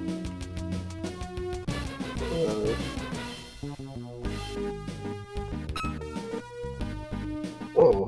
Where did you learn to fly? Line. Yeah, exactly.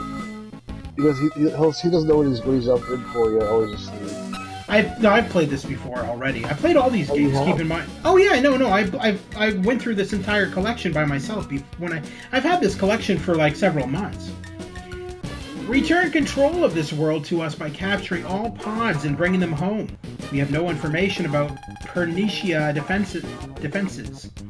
And I just haven't played this in a while, that's all, so I don't remember many of them. That's good luck.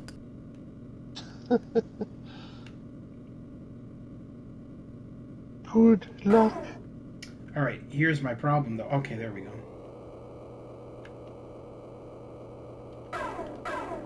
Avoid the... Look at all these bits. 64 of them. Yes. Where are the enemies? Is my question. There's a wall. Okay, I've already discovered something I don't like. The uncontrollability of everything. They actually found the enemy, that's good. It's like Star Fox, except it sucks. What's that banging? It's about like doing some carpentry in your house or something? That's the shit. That's what it sounds like. Where did you learn to fly? I got an achievement for that says, "Where did you learn to fly?" Really? Yes. That's funny. Avoid the ground. Avoid the ground, dipshit. Wait, can I go into first-person view? No way. Avoid the ground. Well, I'm trying to fly. Okay, there we go. What is this view? Avoid the freaking ground.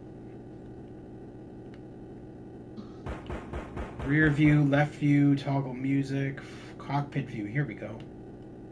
There, that's a bit better, possibly. The down is up and up is down controls I hate. I've never liked that in games. It's one thing I already don't like. But I told you to avoid the crowd. Why are you not listening to me? it's still pretty impressive that they had voice work in this, though. I feel like As mediocre as it is. What? it's like it's not that much voice work. It's probably like 1 megabyte of voice work.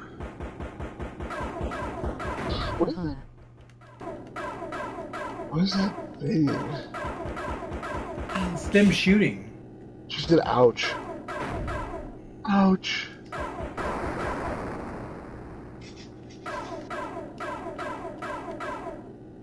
Alright, well that was fun. Jesus. I don't know. You are the worst person ever to play this game. Trevor McFur in the Crescent Galaxy, a horizontally scrolling 2D shooter starring an anthropomorphic leopard. Trevor McFur in the Crescent Galaxy was the only other game available on store shelves for the Jaguar's November 23rd, 1993 launch day. The plastic controller overlay included with copies of Trevor McFur in the Crescent Galaxy. This would be fitted over the number pad on the Jaguar controller before starting a game, although it was not necessary to use it. I mean, it's helpful, right? I mean, you'd be able to tell what everything does. Yeah. Trevor McFur really awakened something in me as a kid. What? Okay. Alright. Attention all Circle Reserve units. The Crescent Galaxy has fallen. Now it's up to you and your comrade Cutter to return the planet Cosmolite to its citizens. You'll face killer starbots, deadly Gondinos, and savage cyber cherubs. The most formidable opponents this side of the universe. Rapid 3D rendering will make your interplanetary struggle as memorable as any Hollywood space adventure. Oh, come on. It depends what kind of Hollywood. Yeah, a shitty one, apparently. Platform Atari Jaguar released year 1993, one of 2 games available when the Jaguar launched in North America, along with pack-in Cybermorph. Trevor McFur's side-scrolling space shooter gameplay also let players choose their starting planet, which was uncommon at the time.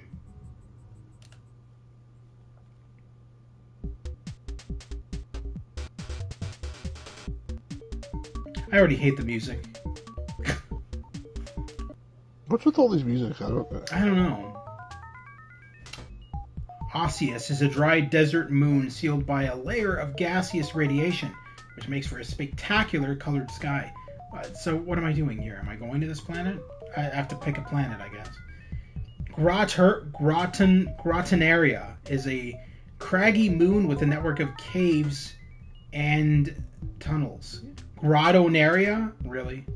Sounds about right. Let's go to I mean, is that where you live, Grottonaria? Yeah, exactly. How did you know? Nanu. Yeah, I thought you lived there. Exactly.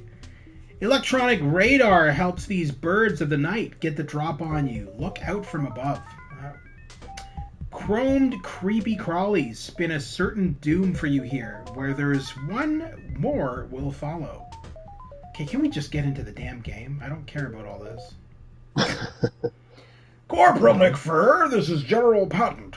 We just lost an armada an hour ago. Recon reports show something called Audit has entered your sector. Heads up, McFur. What the hell? This is actually kind of cool. What? Aside from the fact that you shoot down. Yeah, why are you shooting down? Oh man, I thought that was a power-up.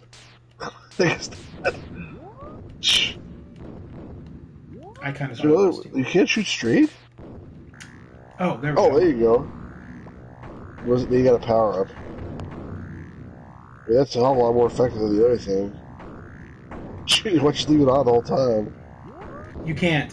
It charges. Still, that's way better than the bombs. Game over. I love these games end so fast.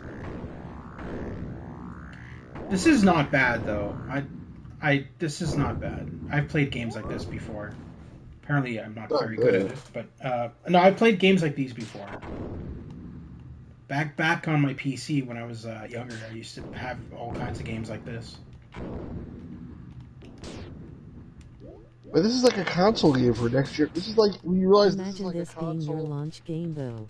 right? This console was supposed to compete with like the Super Nintendo, even like the Nintendo 64, theoretically.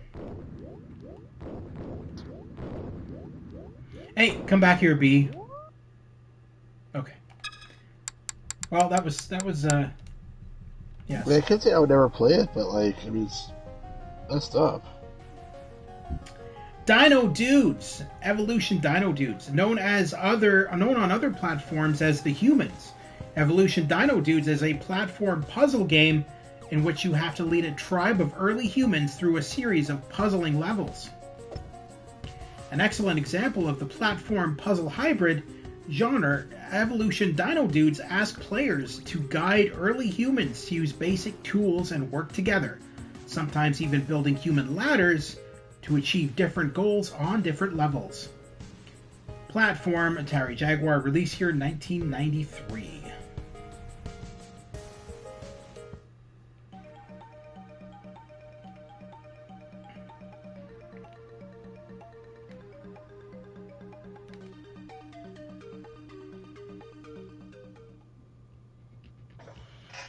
Coming up, level 1. You will need 4 Dino Dudes to play this level. Your tribe now has 12 members. The code for the level is dot dot dot dot dot. Okay. Round 1, your score is 0. Oh, that's not what I wanted to What do. did they say this was called on other platforms? The Humans. Okay, I've seen this before, but never played it. It's like Lemmings, like a cheap version. Well, sort of. They're all walking by themselves.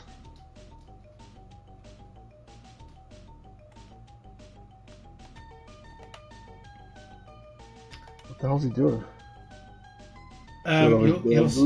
You'll see. Give me a sec here. I need to. Okay.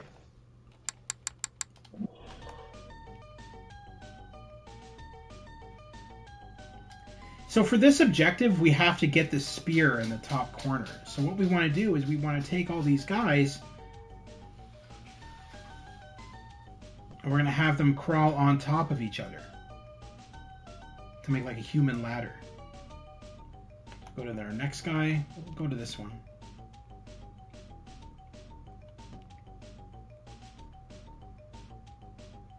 And then our final guy. I'm glad you understand what's going on here. Just this level. This is the only level I completed. Kinda cool. Have to really be in the mood for this, though. Yeah, it's very much a puzzle game. So now we just pick up the spear. There. It's the end of the level. You just burp? Me? No. Well, the guy in the game, I mean. Oh, I think it was just like a sound effect of him making a caveman sound. Coming up, level 2. You will need 4 Dino Dudes to play this level. Your tribe now has 12 members. The code for this level is dot dot dot dot dot. Alright. Use the spears to come on down. Alright. What?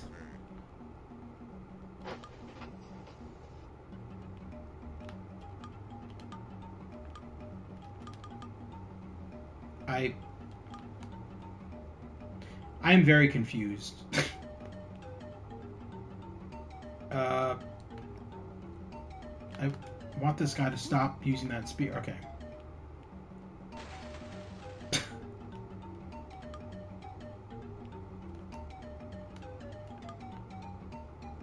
I mean, I'm totally confused as well.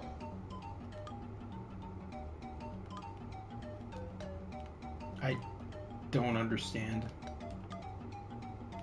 Stab him with the spear. Oh. I don't know, but the goal is to get down to the lower level because we can't jump. Your character can't jump in the game He jumped. He dropped down before. unless. I don't know. It wasn't that far though. Hold on.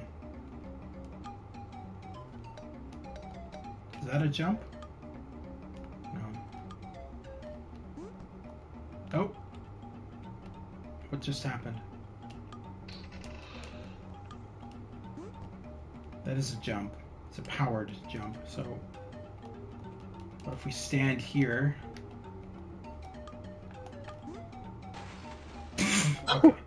I'll just get jump that far. That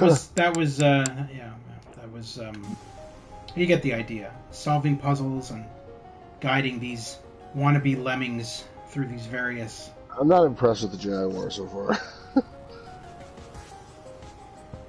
It's not like horrible, but like I haven't seen any reason to buy the damn thing yet. As the proud leader of the Dino Dudes, it's up to you to lead your hairy band of Cro-Magnons to the top of the food chain. Discover fire, weapons, the wheel, battle dinosaurs and rival tribesmen, and do everything you can to survive. So your kids can someday invent cool stuff, like malls, video games, and of course, the bacon double cheeseburger. What? I don't know. Okay. Malibu Bikini Volleyball. Originally announced as Malibu Beach Volleyball, this sports game was made for Stu's Game Reviews and Always Asleep. For the Lynx, was eventually retitled to put the focus on the handful of pixels worth of attire sported by its competitors. Sheesh.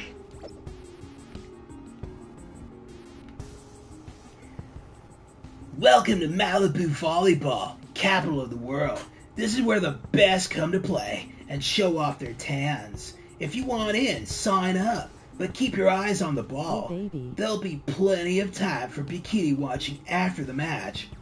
Welcome in Malibu. What? All right. I guess you're multi-language here. Yeah. What did I have? Is that multi-language also? Let me see. Yeah, it is. It's like English, French, German. You have this game? Why am I not surprised? No, the one Link game I have, the graphic game. Oh. I don't have this one. I'm gonna get it now. Platform Atari Lynx, released here in 1993, an early project of the Atari-focused handmade software development studio. Okay, and I want to know. Hold on. Handmade software. Is it like handmade, like a handmaiden, or is it like he was using his hands a lot, or what's the story with that? I don't know. Malibu Bikini Volleyball's beach sports action also allowed players to switch the musical soundtrack mid-game, unusual for the time.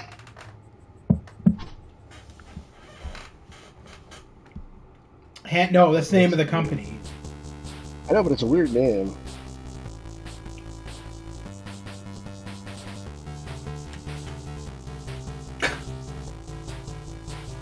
In association with Atari, dude. At least it looks good. Rock on. Alright, oops, that's not the button. Hey, what happened? I hit the wrong button. You just gained like 5 subscribers, by the way. We thought you messed up, if I was telling the truth. I'm gonna have to mute you guys and have a full stroke experience. Oh my god.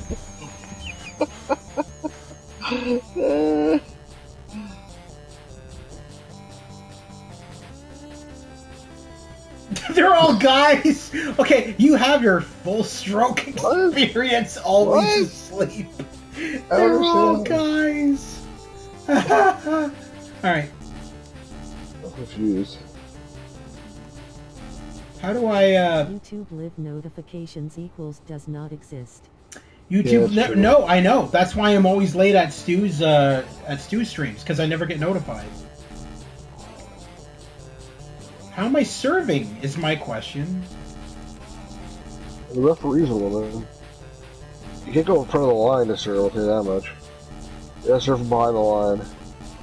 Does to serve behind it? Yeah. These shirtles hunks make it more challenging but not impossible. Oh my Love the god. music. Face green smiling. Why did you press it do anything? Okay, let's look at the controls for a sec, because this is confusing me. Start serve, X. return shot is X. That's what I was pressing all along. You need to Spike. press like left and X or something, right and X, Oh, maybe. Let's try that. up and X. No, that makes him walk. X then left. Up and down. There, oh, there you go. What'd you do? I don't know. It just served. Oh, wow, they suck. They can't even hit the ball at all. Oh, you have to hold it. Okay. It's out of bounds. The computer's not very good. Why the music doesn't slow down?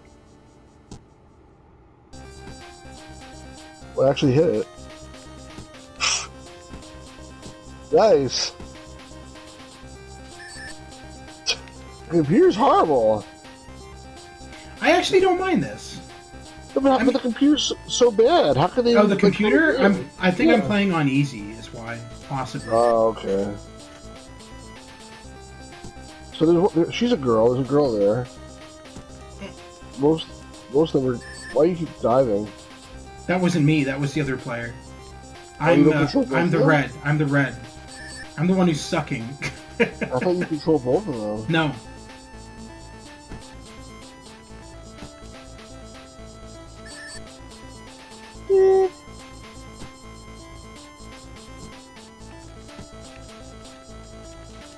Jesus.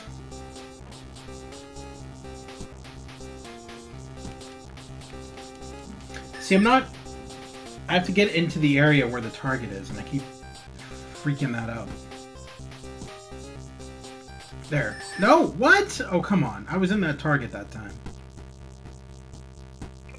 I don't know.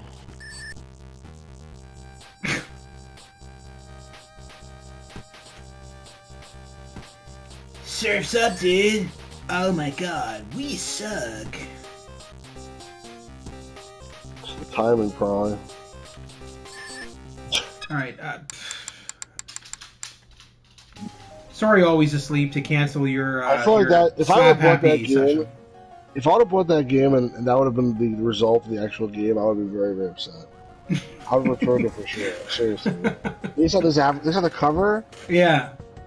I would have been like, what the hell? Yeah. Chewing up the competition. Following the test market in 1993, the Jaguar was made available across the United States in early 1994. This magazine ad, which ran in the February 1994 issues of gaming magazines, took direct aim at the 16-bit consoles that dominated the industry at the time. We're chewing up the competition bit by bit. Trevor McFur in the Crescent Galaxy now available. Raiden coming soon. Tiny Toons coming soon. They made a Tiny Toons game on the Jaguar? It's just coming soon. It probably never came out. But Seriously. Cybermorph available now. Checkered Flag coming soon. Here's something to gnaw on. The new Jaguar interactive multimedia system has a mind-blowing 64 bits of power compared to a wimpy 16 bits for the competition. 64 bits means 16 million colors in a 3D world, breakneck speeds, cat-like control, and special effects like you see in the movies. Oh, bullshit. How does it sound? Well, if this ad had a volume button on your mother... I get it. If this... LOL. Too bad Raiden isn't on here. Well, if this ad had a volume button, your mother would be yelling at you to turn it down. Car crashes, alien screeches, jet engines, and other bone-rattling stereo CD quality sounds will make you jump out of your seat. When you do, make sure to run to the nearest store. Everyone else will be there chomping at the bit to buy one. What we're really Reed doesn't hear. I don't understand that comment. Like reading from Mortal Kombat. What we're really saying is Jaguar's 64 bits eats the competition alive. Sink your teeth into it, and you'll see what we mean. Get bit by Jaguar. What? Oh my How goodness. did they get away by doing that? The Sonic doesn't really look like Sonic, but the Mario looks exactly like Mario and Yoshi. The Sonic looks like Sonic from the comic Oh books, yeah, you're DC right. Comics. The Archie comics. Yep. No, but how did they get away by putting that on their... I don't know. I mean, I guess I didn't get away with it. I mean, like, they went out of business, like, a day later, so. Huh. Lynx kicks their butts.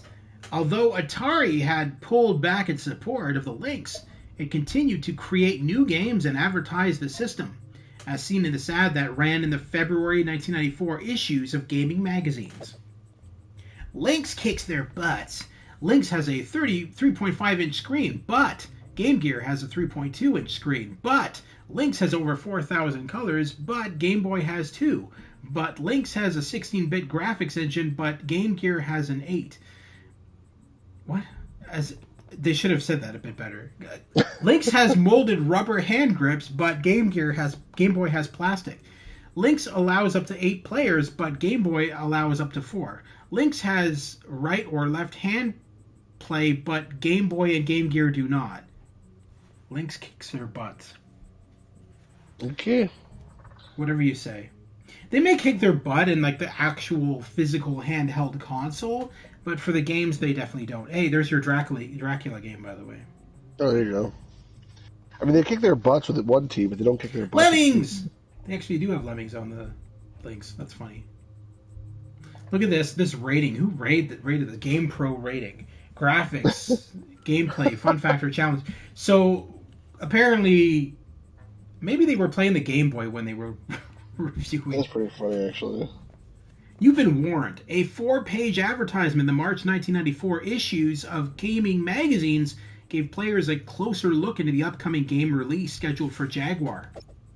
64 exploding bits of raw power, 16.7 million brain-burning colors, and 3D graphics real enough to make you blow chunks.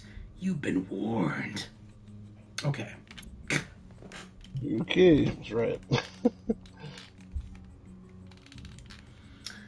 Don't know how I feel about this. Ooh, Alien vs. Predator. Was that the PC game released on the... No, this is apparently the no, I'm not kidding now, the best game on the Jaguar. I remember some of these ads and even a kid not buying their BS. Not the same game as on the PC. I think it's a Jaguar exclusive, and it's really good. Apparently. I was the same way, always asleep. I remember these ads, and heck, I still have some of the gaming magazines that still have these ads in them. And yeah, I remember looking at this stuff and being like, big whoop. Being like, I don't care. I'm not interested. Tempest 2000, one of the most critically acclaimed and best-selling games for the Jaguar, Tempest 2000 was an update of the classic arcade machine. Given new life by legendary designer Jeff Minter, the psychedelic graphics and sound and the old-school gameplay were a thrilling combination, giving the Jaguar an unlikely killer app. An intergalactic shooting gallery in hell, an advertisement for Tempest 2000 that ran in the May 1994 issue of Gaming Magazines. It looks exactly like the other game we were just playing. Tempest 2000 is also really good. This actually did is this as good as the Mario killing game that we played earlier? This is legitimately supposed to be a very good game. Okay. Well, we'll see. You try it, see if you like it, yeah. Turn out the lights, turn up the volume, and prepare for a mind-blowing assault on the senses. Once your neurotransmitters get a taste of the hypnotic rhythms of 100% pure techno rave, you'll be hooked. Unable to escape the rush of blasting flippers and demon heads, as enhanced 3D polygons, screaming particle displays, and hyperdelic melt-o-vision graphics warp you into the ultraviolet 64th dimension. This sounds like they're snorting a bunch of something. I don't know what to think about that description. Platform Atari Jaguar, release year 1994. Jeff Minter's psychedelic reworking of Dave Thurer's abstract arcade shooter added power-ups and a techno soundtrack. It helped define Atari Jaguar's console in a crowded mid-90s market. Tempest 2000 became one of the platform's most successful titles, selling more than 30,000 copies. Oops, let's hop in. Copyright 1981, 1994. So was there originally... I guess Tempest was an original Atari game, right? And It then was an arcade game, yeah. So and then they yeah, and made then Tempest 2000 was kind of like the sequel. All right. Yeah. Yes. Play Tempest 2000, yeah. It's like very trippy. I'm not very good at Tempest, but you might be better than me. Just do this one, no bonus. It's not the easiest.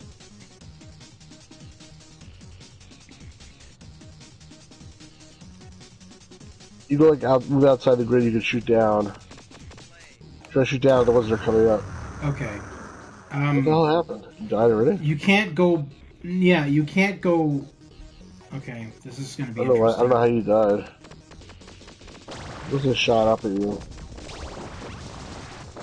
Or, yeah, it's like I think in the arcade they had a spinner control, so you just like basically spun it around and rapidly and tried to like hit people. I'm not gonna lie, the controls for console, modern console, don't do it justice. It's not easy to control because it's locking up in spots when I'm trying to move. Well, I think it's not designed for a PlayStation controller. That's really the issue. No, it's definitely not.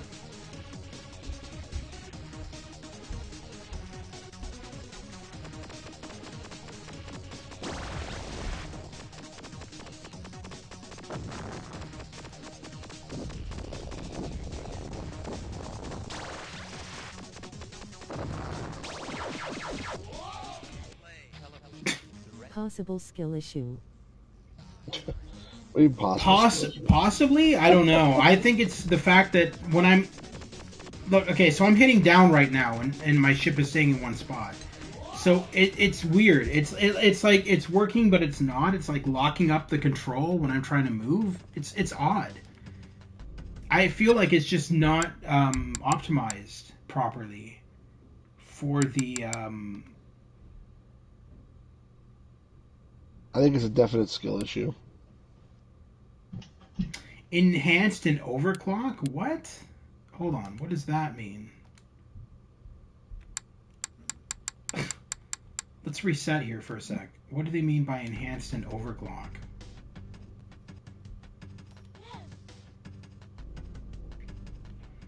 Also, I saw that your share screen ended. Yeah. It's fine. I'm resetting.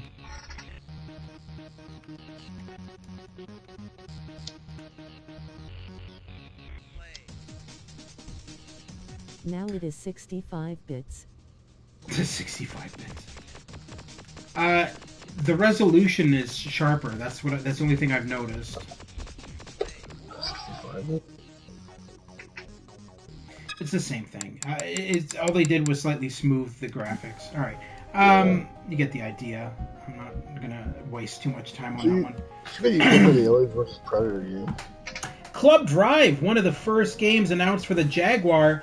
Club Drive did not ship until November 1994. It was an ambitious attempt at a fully 3D free-roaming driving game. While it debuted to critical reviews, it remains an interesting historical artifact of the early days of polygonal gaming.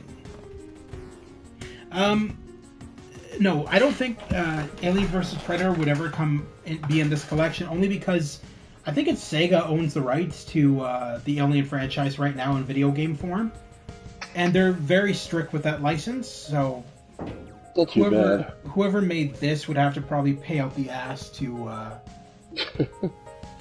be able to put that on. Probably, but it's still too bad. Yeah.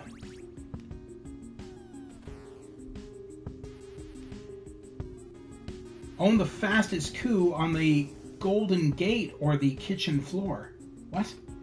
Sure, you've always wanted to blaze around the streets of San Francisco in a souped-up hot rod, just like in those action movies. But have you ever wanted to scramble across a living room floor, playing tag in a miniature racing car with a buddy? No. Not really. not particularly. Or plow through an old west town in a futuristic speed machine, picking up randomly placed energy powerballs? Again, no. Strap in and join the 64-bit club. All right. Looks like crap, doesn't it? Just a bit. Well, we'll see. Platform Atari Jaguar, released here in 1994, a semi-open world driving game. Club Drive lets players cruise down Highway 64 and embark on a 3D racing adventure right out of the 21st century. One of the first titles announced for Jaguar, Club Drive was developed by Atari's internal team, so it's no surprise that you can drive up to Atari's offices in the game's virtual San Francisco area. Okay. Weird. Oh, look at that. Look at that car. Definitely doesn't look like a box.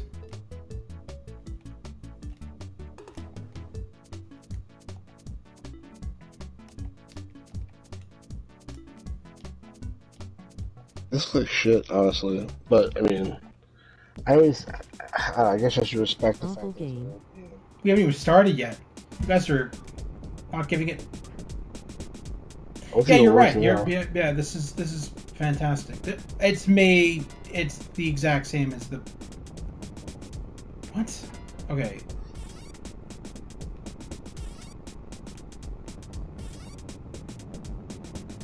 Oh, it's a bedroom. Okay. I found a wall. All right. What? What was that voice? All right. It was like some It's Scottish guy. Pawn. It's not Scottish, it's crap. Why is there a slide in a bedroom? Leading to a door? I'm slightly concerned. What? Are we on a table? Okay. This is confusing. Alright. Is that a mouse hole? Oh. Alright.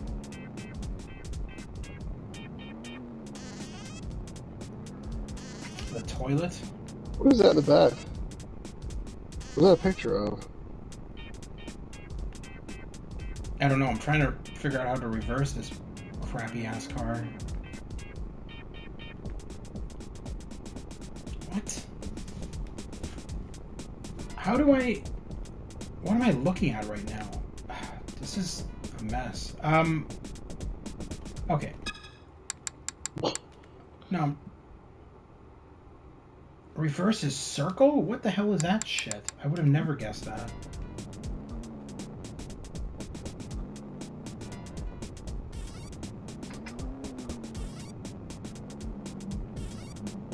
Can I go outside? No. So I'm stuck in this location. What am I... So I'm just supposed to collect all these power-ups and advance to the next area, I guess. I have no idea what you're doing. No, that's what it said. It said find and collect This all the... frame rate is better than I remember. I wonder if they fixed it. Oh, they probably did. No, they probably did. All of these are basically ROMs of these games. And I know that they have been touched up to run on modern consoles and PC, obviously, for the PC collection as well. Yeah, so I wouldn't be surprised if they were touched up, at least frame rate wise. I'm pretty sure they left the base graphics the same, but would have added little visual improvements here and there. I don't know what I'm doing. It looks interesting if I can figure it out, but I'm not gonna waste time just wandering around a bedroom trying to... I don't know. You know, the problem is, like, these, in my opinion at least, the original, like, Atari games have some charm, even though they're crappy graphics, because, like, it was, like, late 70s. Like, This is talking about, like, 1994. Like, what's the excuse on that point? I don't know. No, 1994, it shouldn't exist, especially in, like 1995 we had Phantasmagoria, for Christ's sakes. Right, exactly. It doesn't add up. No, it doesn't add up. They were definitely not using new tech when they were making their shit. In They early could do 19... 64-bit or whatever, so... Yeah. In early 1995, Atari officially dropped the sticker price for the Jaguar from $249.99 to $159.99, removing the packed-in Cybermorph cartridge to save costs. Here we go. All these. Look at these. All these quotes. Aikman NFL football. It's really impressive. The Jaguar version is the best yet. EGM. It has tantalizing innovations and a well-prepared collection of features. GamePro. Why are all these from GamePro by the looks of it? GamePro. A master... What? GamePro. Alien vs. Predator's graphics are stunning. I heard that was a good game. A masterpiece and a milestone. AVP scared the hell out of me. Best Jaguar action adventure game. Die Hard game fan. They didn't want to quote his name. Is it a magazine or is it a guy? I don't know. It's weird. Oh, no, it wouldn't be a magazine. That'd be a weird name for a magazine. Jaguar Game of the Year. Game Informer and Game Players. Wolfenstein. Why does he have the Doom guy's face? I believe most say Avp and Tempest are the best games on the system. Yeah, AVP and Tempest. Doom. Blow Sega's 32-bit version away.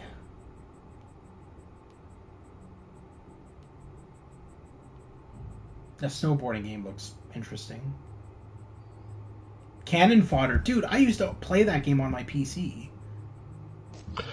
Cannon Fodder was like a kind of like a Command & Conquer style game. Same exact game. Yeah. All right. Jaguar CD. Jaguar had always planned to release a CD-ROM upgrade for the Jaguar.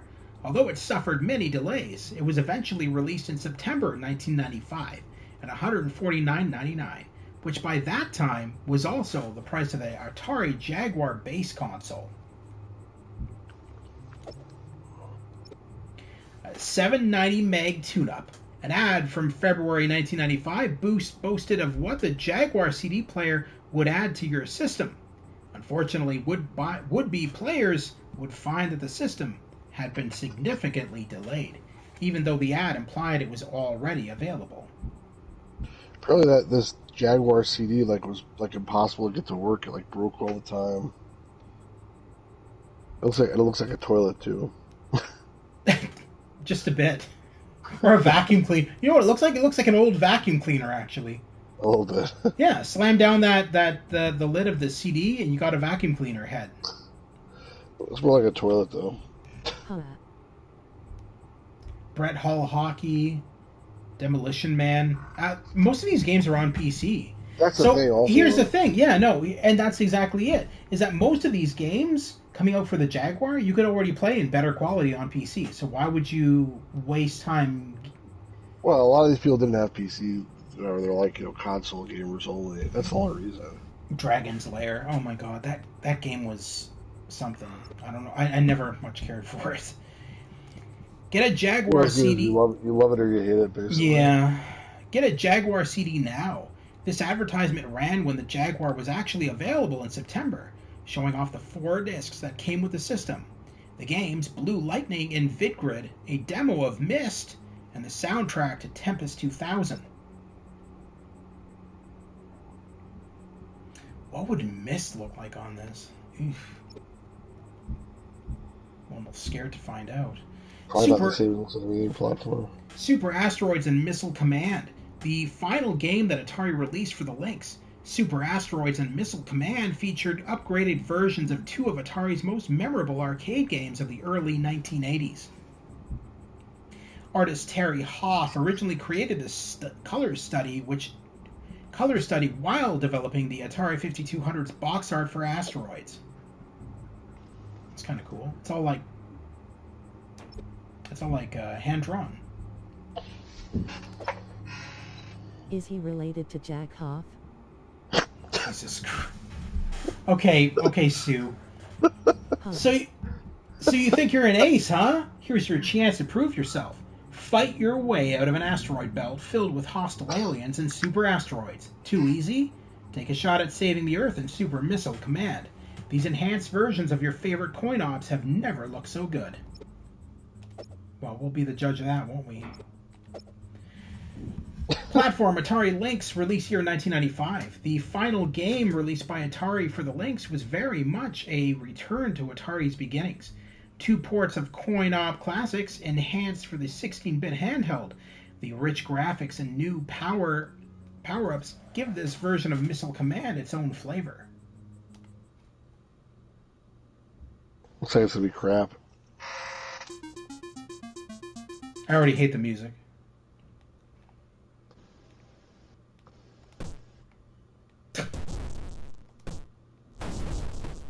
Missile Command is like, I mean, it's Do you remember honestly that? like not a good game. Do you remember that they had John Connor playing this in Terminator 2? I don't remember. Not this version, but this. No, I understand. This version is terrible. I don't even like that because it's they're shooting too many missiles at you at once. Well, Missile Command, you're supposed to have a trackball. You can move the cursor around the Yup, screen really that's fast. Missile Command all right. Without the trackball, it's like... That is a terrible version of Missile Command. They shouldn't be shooting that many missiles at you at the first level. That doesn't make any sense. Because the other versions of Missile Command that are in this collection are way better. They don't start out like that at all. Spot the Elephant. By October 1995, Atari had once again reduced the price of Jaguar to $149.99, as it was now dealing with a new group of competitors, the 32-bit CD-based Sega Saturn and PlayStation. A new series of advertisements once again attempted to make the case for buying Jaguar. Okay, you spent the elephant in the picture. They are practically giving them away. If you're so probably, if so, you're probably smart enough to figure out that paying $149 for a 64-bit Jaguar makes more sense than paying $300 for a 32-bit system. Nah, and it didn't even work in their favor because even then, Sony kicked their ass. So, first it's Nintendo kicking their ass, now it's Sony. So, you know. They're so desperate to make a sale that they're willing to lie to their consumer. I mean, honestly, like, I almost wish they didn't have Jaguar in this compilation. It's like if you play this game and play this compilation thing, you get excited about the nostalgia. Then it's like, as it goes along, like the timeline, you feel more and more like they're milking like a dead cow, like squeezing blood out of a stone for all that it was worth, and like making one bad decision after another, and getting like more and more and more pathetic. You know what I mean? Like, yeah. So you don't be reminded of that. It's like as if like I made a movie about like the life of my grandmother, you know, and it's like here's her as a teen, and here's a young adult, and here's her as their family, and smiling, and and here's her in the hospital with she's like sick with whatever, and here's her deathbed, and here's like the grave, you know, like why does that need to be in the documentary? Yeah, you know what I feel like. It's true. It's true. That's sort of it's like. Yeah. The Jaguars. Jaguar is part of their history, but it sure is shit. Yeah, no. Huh. The Jaguar's original controller may have had 17 buttons, but many of them were in hard to reach places. Enter the Pro controller, released in limited quantities towards the end of 1995. It added 3 more face buttons and 2 shoulder buttons. Ruiner Pinball. This video pinball game was one of the final Jaguar titles, as well as the first to use the extra buttons offered by the new Pro controller. Ruiner Pinball? What kind of name was that? They ruined the game? Probably. Ruiner Pinball is 2 fantastic games in one. In Ruiner, a double-wide table provides challenging gameplay and real classic arcade feel as you strive to defend your country from a foreign attack and prepare a strike of your own. In Tower, the triple-length table is so eerie, you'll think you've descended into hell. I mean, aptly put.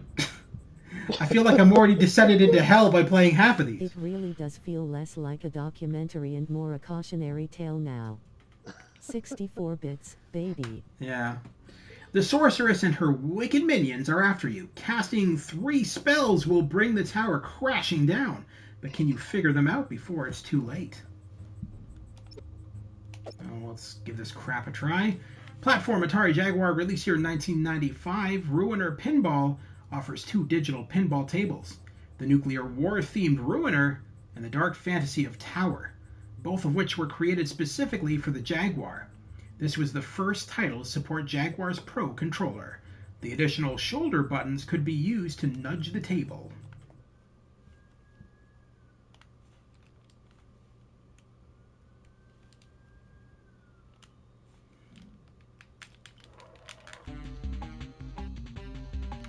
What one are we going for? You want to go for Hell, since we're already basically in Hell playing these? I don't understand what this is. Rooter sounds like an outfit. Welcome to Hell, please hold. Oh my god. Welcome to Hell, please hold. There we go. Oh, it's a pinball table. What are my flipper buttons? Okay. Oh god, I'm already... So, what are them? Yeah, it's the up on the joystick. I don't know how I like that. I like pinball games. Let's see. Up on the joystick? Yeah. This is going to take some getting used to. I need to look at the controls for a second. This is weird.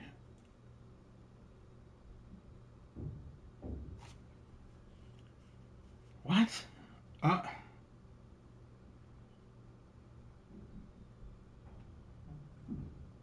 What? Up... Left flipper is up and right flipper is circle. What is that mess? Alright, start game. Launch ball is X. These controls are stupid.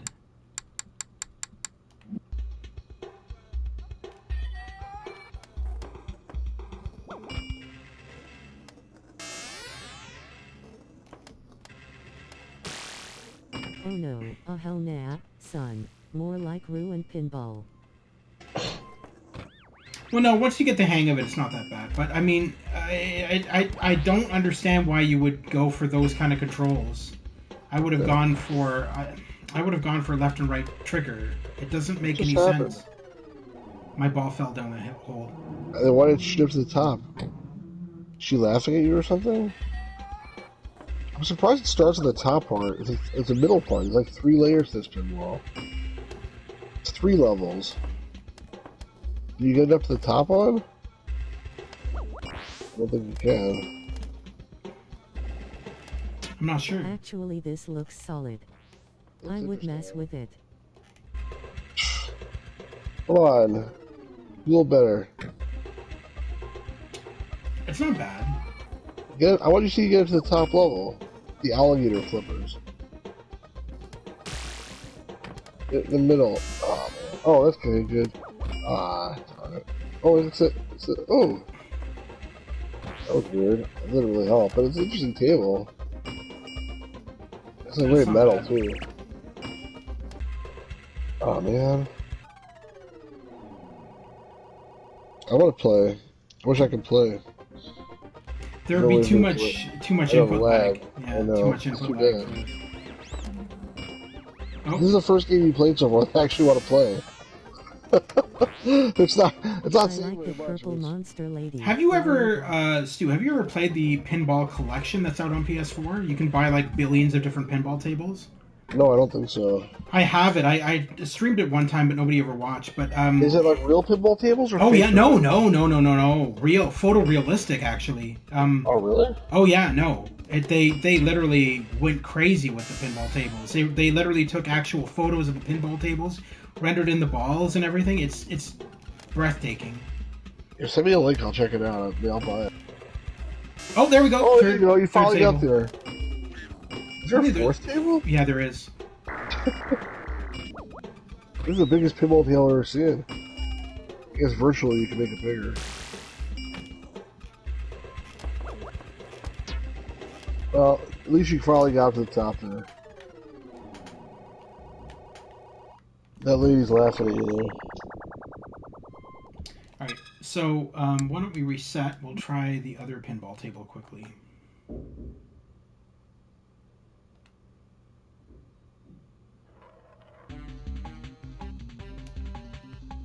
Mark at 5, 4, 3, 2. Current status, DEFCON 5. This is cool.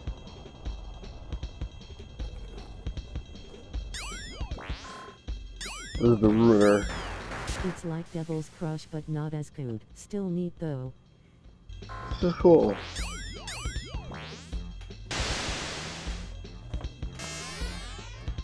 I like the girls.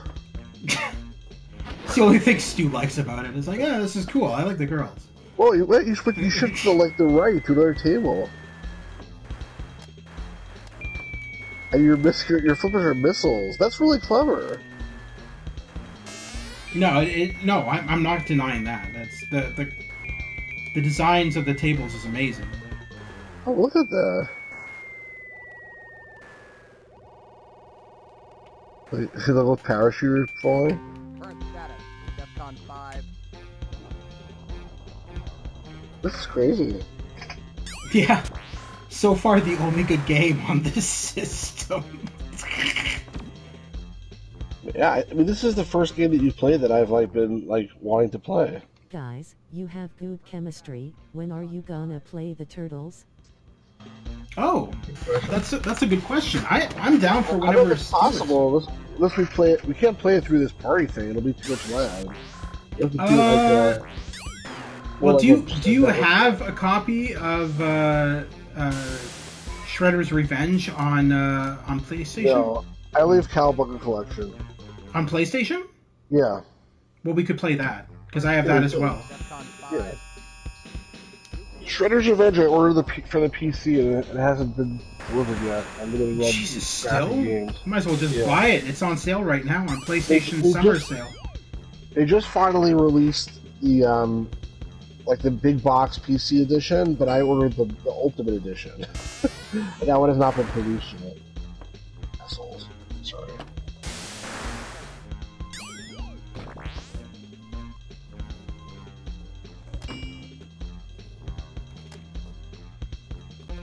Right. Well, I don't want to waste too That was much cool. time on That was this, cool, though. but yeah.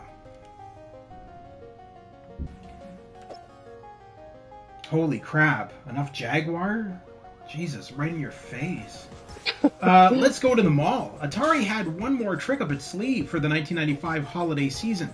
It partnered with a retailer called Run PC to open a Jaguar kiosk in the Twin Peaks Mall at Longmont, Colorado. Did it work? That November, this let consumers get hands-on with the system and learn about it from educated salespeople. Now, fun fact for all you Back to the Future fans, the Twin Peaks Mall is actually the mall from Back to the Future Part 1. Oh, really? Yep. Twin Peaks Mall is actually... Good Tides Mall? Yeah, they changed the name, but it was actually cool. the Twin Peaks Mall, yeah. I had no idea. How did you know that? How did I know that? Because I'm a nerd. Missile Command 3D, another update of Atari's classic Missile Command 3D, was created by Virtuality, an early VR company that produced headset-based games for arcades. Atari and Virtuality had partnered to create a VR headset for Jaguar, which Missile Command 3D actually supported through its virtual gameplay mode. Interesting. Never heard of that. There's a lot I don't know about Jaguar. Aliens are... Prepare for the alien attack. Aliens are out to take over your colonies, and it's up to you to stop them. You're armed with an arsenal of lasers, missiles, and smart bombs. But it takes more than raw firepower to stop these guys. You've got to be quick and accurate to keep your cities from becoming alien neighborhoods. This Jaguar update of the arcade classic includes original Missile Command, 3D Missile Command, and Virtual Missile Command. Defend the cities from the relentless alien attack. Platform Atari Jaguar, released here in 1995, the Jaguar version of Missile Command offers 3 modes. Original, which replicates the arcade game, a 3D mode with polygonal cities and missiles, and Virtual, where the player cycles their viewpoint between different bases. This was the only published Jaguar game that supported the Jaguar VR headset, which was never released.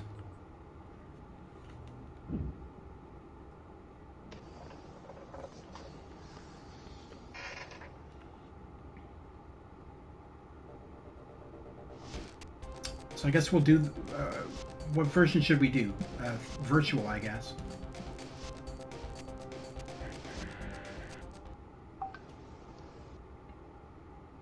don't know how this would work in virtual reality style.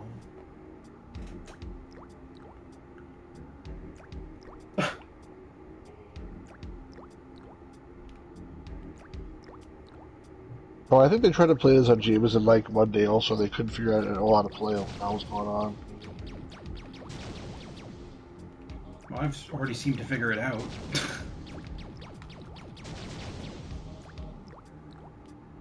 You just have to defend the base.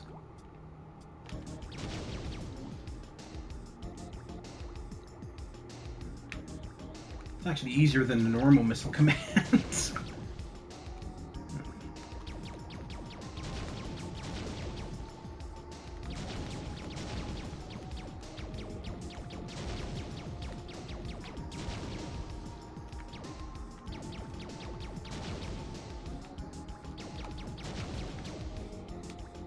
Is that a power-up? Laser ammo. Oh shit, what? This is actually... they couldn't figure out how to play this? This is pretty easy. How could they not? I mean, it was a different game. Looks very similar though. You're not even moving. All you're doing is spinning around in one place. You can't move forward or anything? No, you're a turret, just like in the original Missile Command game. Oh, you're a turret. You're always a turret in That's Missile... weird. Wait, you're a turret or a turret? Turret, like gun, turret. I'm just kidding. What did you think I said, a turtle? A turd. A turd. You're a turd, just like the original. I don't know, man. It's weird though. Like, how could, did you turn around? Like, is there something behind you potentially too, or? I can check. No, I guess not. You can't turn around. You can only turn so far. Oh, that's shit. What's that one? That's my fault. 'Cause I made you turn around. There it is again. Let's blow up your freaking cities. How many shots does it take? I think it's a boss. It's the boss, yeah.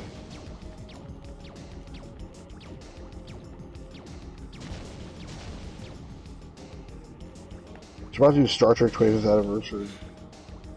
Alright, I think I've seen enough. But that is pretty cool. I like that version. Yeah, that's not bad. That's not bad. I agree. Better than I would have expected. Jaguar VR. Atari and Virtuality announced the Jaguar VR headset in early 1995. It was never released, although working prototypes are in the hands of collectors today. Interesting. It kind of reminds me of the Quest 2, except the Quest 2 is cordless. There's no cords on it at all. So you see how there's a cord connected to the controller? That's the only difference. That's the only difference, is that the Quest 2 doesn't have a cord connected to anything. It's entirely wireless. So is this the machine that they used to play that game you were just playing? Yes, that would be in the machine, yes. I never heard of this thing. It was never released to the public. Oh, never released. Okay, so that game came out, but this game it would have been a VR version. They're saying on this thing. Yeah, yeah, okay, and there apparently working prototypes are available for collectors. Wow. Yeah, I'm not buying one. Yeah, right. $10 million or something. Yeah.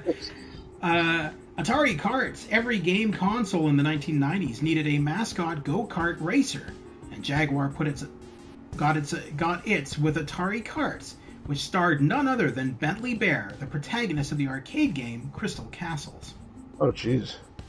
That VR headset surely would have saved them. No, yeah, I don't think so. Maybe. Out of my way. A go-kart free-for-all. In Atari Karts, you'll race around the track with some of the craziest creatures around. Watch out for the objects lying on the road. Some are bonuses that will help you get ahead, but those hazards can be nasty.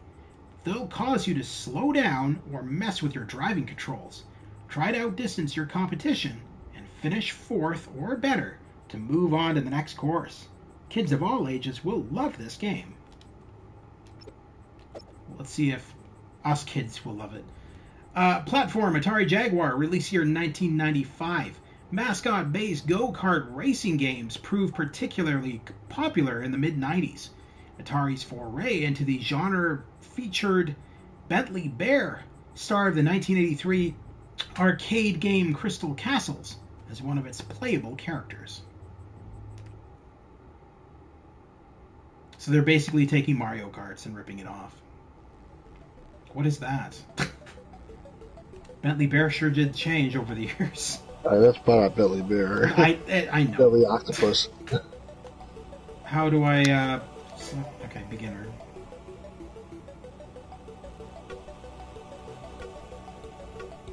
Bentley Bear. Oh, there's a girl. Ms. Tress? Oh. I don't know.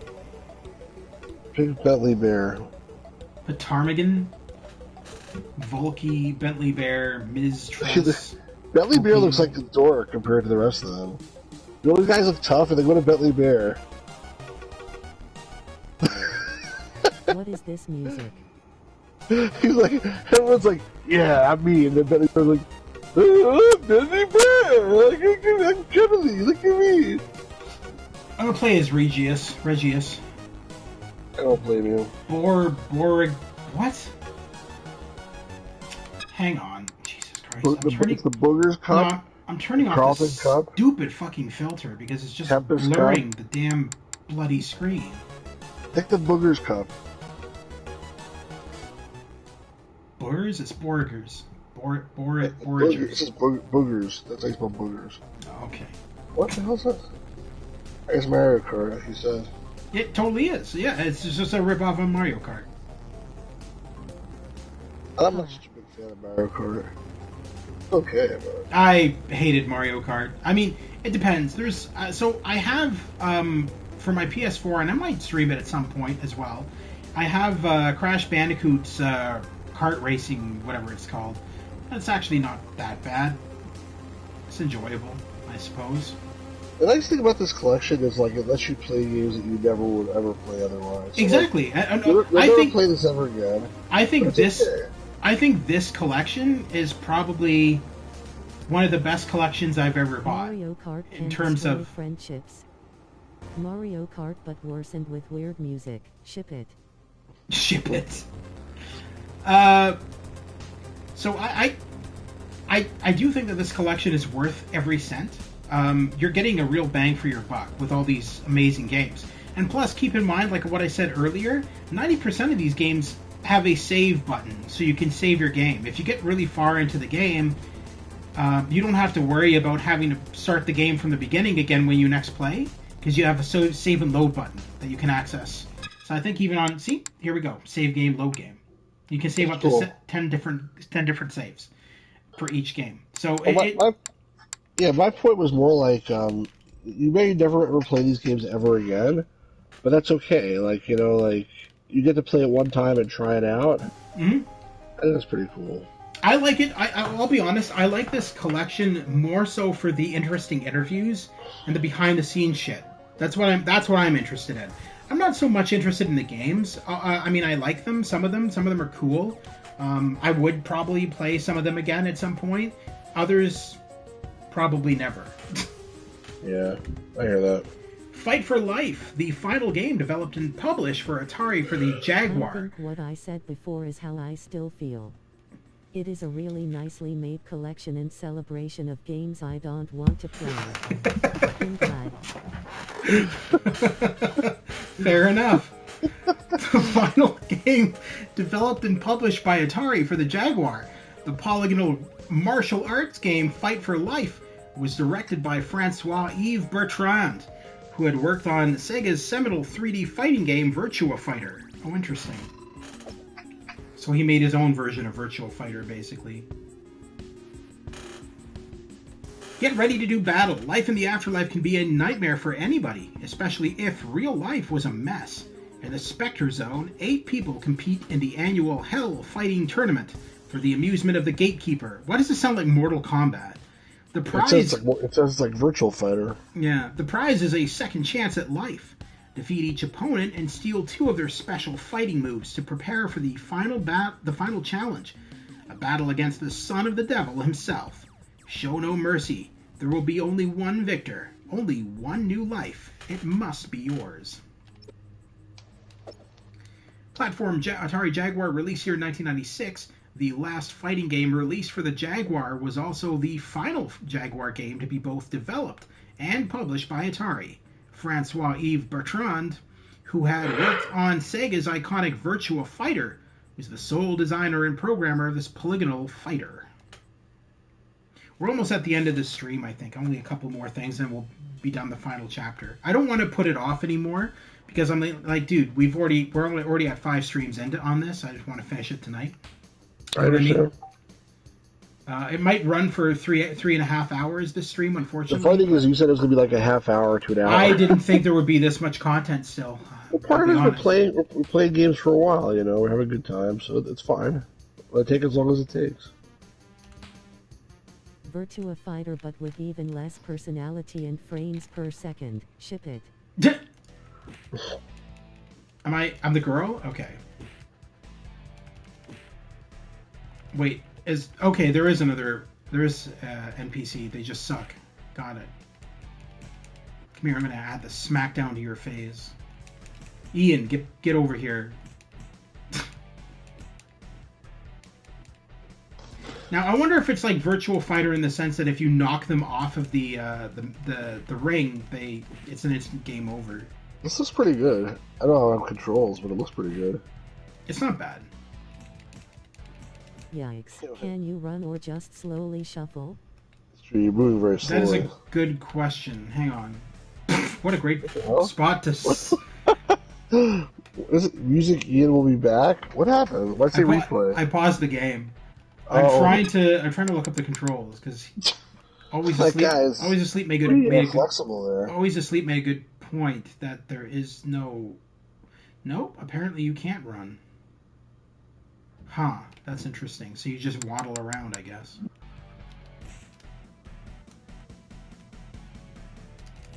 Oh, now you're starting to fight back. Well, you took half the match.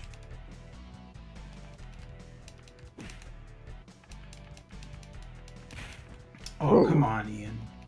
Beat the crap out of you there. Whoa. It's definitely not a Nintendo game. It was like blood shooting out of him, like, what blood did he possibly have in his body? Nintendo, for the Mortal Kombat 1 and 2, they did have blood, but it was not red. It was the weirdest thing. They had, like, purple blood. They had, like, purple blood and shit like that. He barely losing any health, by the way, when you hit him. Like, you just really had a special move or something. I would if there was, like, This is like Virtua Boxing. Virtua Kickboxing. Seriously. Like, you barely, like, doing anything here. Hey, Grammy's gonna get you! Hey, like, give me a sec. Up to him and, like, kicking him in the face. This is what you get for stealing my wallet.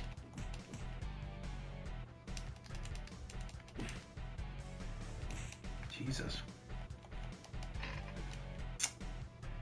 Now, Sid, didn't anybody tell you not to hit a woman?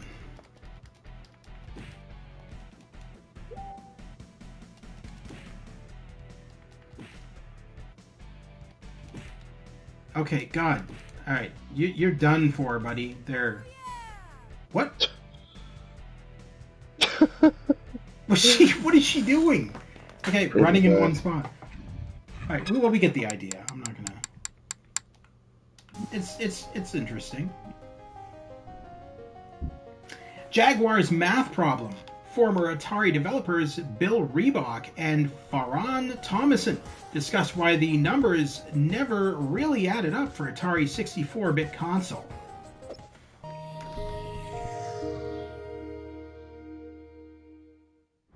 I remember sitting in the room with Jack, and Jack saying to all of us, let's go back to our roots. Let's do at least one more game system. The controller is quirky. The industrial design of both the CD and the main unit are quirky. And the fact that, like, I guess somebody used the tooling on the main unit to make some kind of dental device. Like, it just has, like, this weird, quirky history that I think is also inviting. One of the most interesting things about the architecture of Jaguar was this notion of having the Motorola 68000, which basically was responsible for booting and housekeeping, and then the Tom and Jerry chips. I mean, I think at the time, 68000 was still a strong processor, but obviously it was in the Genesis and other things, so you weren't really getting that true 64-bit experience. But I think there's games out there that took advantage. There's so many features in Jaguar that for a developer like Jeff Minter that did Tempest 2000 for Jaguar was like, wow, give me this. I would say other than Cybermorph, it did not necessarily feel like that quantum leap that we were promised. It wasn't the flying cars, as they say, that we would have in the future, but you could see the potential, and that's what was really cool. You could see the parts of Cybermorph. You're like, oh, fully 3D world compared to something like maybe a Star Fox, which was on rails. My perspective is the rule of thirds, where if you want to wind up with one really, really great game, you need to lay down 9 bets, because out of those 9, 1/3 probably will ship. And out of those 3 games, one is going to be a hit, the other will be, and the other probably might be a dinger. Yeah. There just wasn't enough momentum behind the Jaguar at that time to be able to do that when Sega and Nintendo were basically already on their 3.5 generation of consoles, at those times. I mean, if Aliens vs. Predator came out as a launch title, maybe the history of the Atari Jaguar might have been slightly different. I think there are a lot more Jaguar fans today than there were when the system actually came out, and it's cool to see people enjoying the system some 20-odd years later. I believe everybody appreciated the innovative aspect, but on the other hand, the software was late, some of it was a little janky, but I think just saying, time heals all wounds, to go onto the Jaguar forums now and look at the love for the system, honestly, like somebody that worked on it, I can't say that I completely understand it, but I totally appreciate it. I'm like, where were you guys like 20 or 30 years ago? You would have made my life like a heck of a lot better.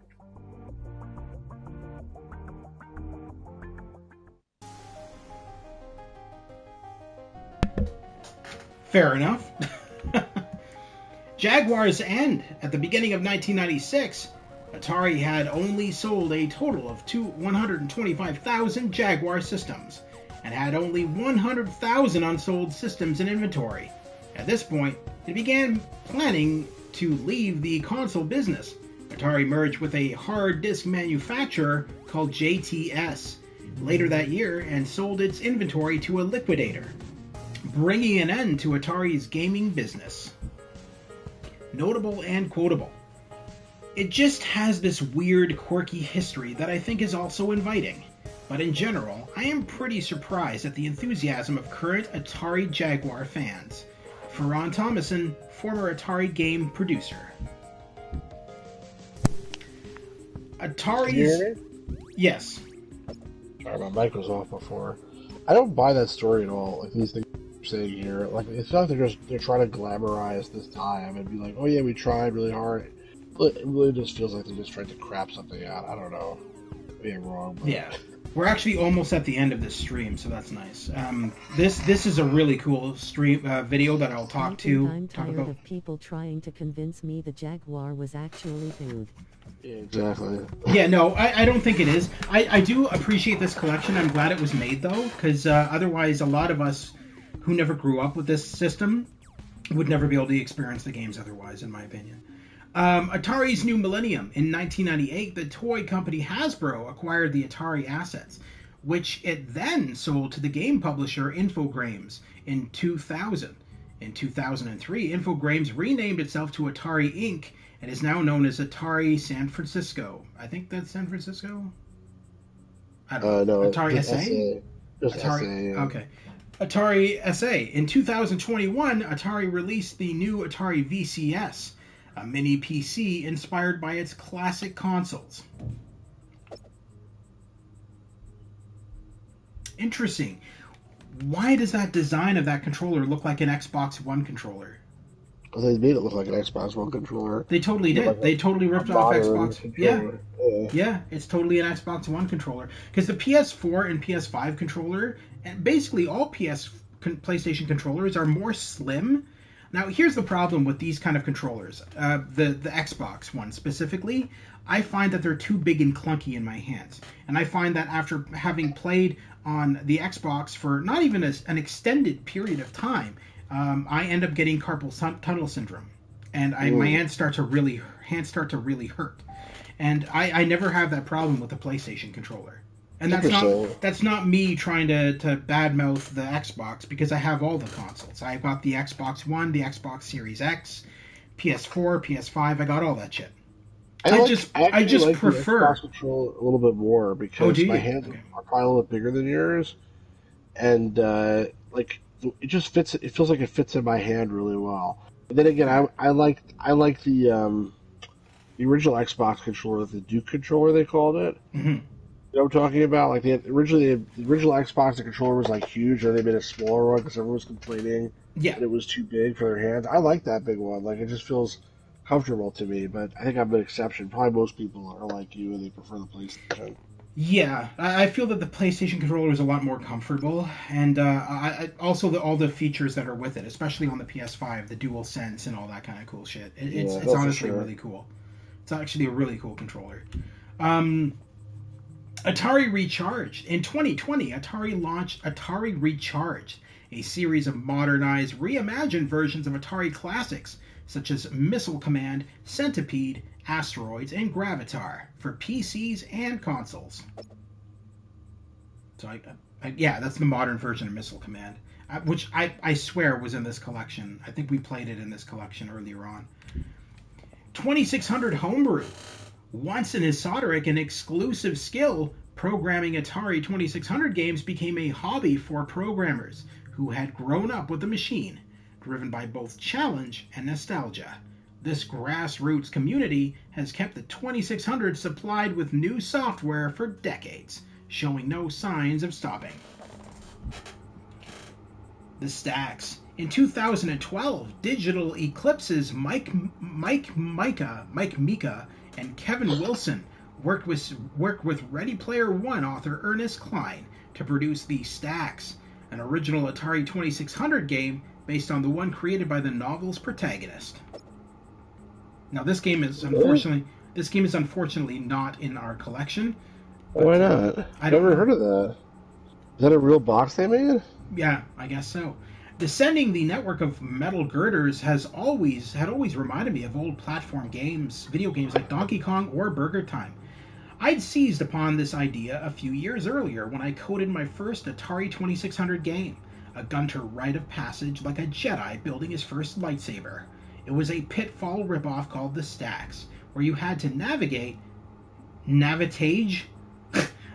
navitage, where you had to navigate through a vertical maze of trailers, collecting junk computers, snagging food voucher power-ups, and avoiding meth addicts and pedophiles on your way to school. What?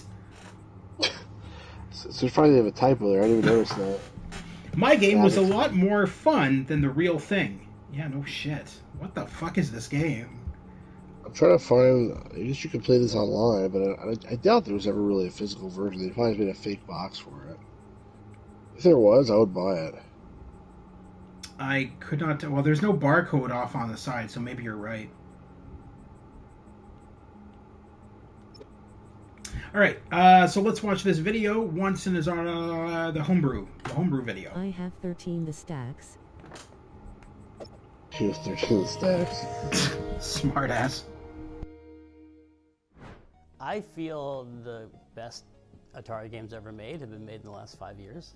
Like I think the homebrew scene is incredible. People have figured out, and it's unfair to compare because the original people had like 5 weeks to make, ET or whatever.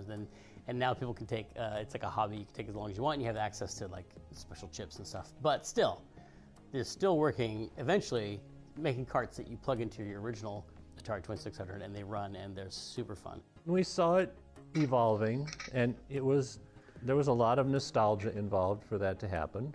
We loved this particular game system, and it's a great intellectual challenge. In 2009, I was given a talk in Philadelphia just talking about the game business and my experience there. And after the talk, somebody came up to me and they said, hey, I just saw this cool book just came out called Racing the Beam. And it's about programming the 2600. And since you mentioned that you worked on the 800, I thought you might be interested in this book. And I'm like, it does sound really interesting. Back in the old days when I had my Atari 800, I did learn 6502 assembly language, and so I've been messing around and making some of my own Atari games. I'm not ready to make Psychonauts on the Atari yet, but someday I'm going to make a second that's on the Atari 2600. Not announcing that yet. But. Please don't!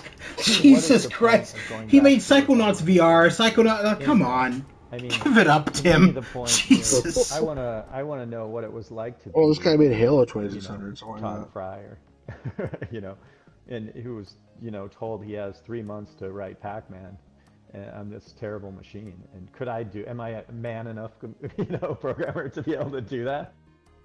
Pac-Man was actually technically quite solid.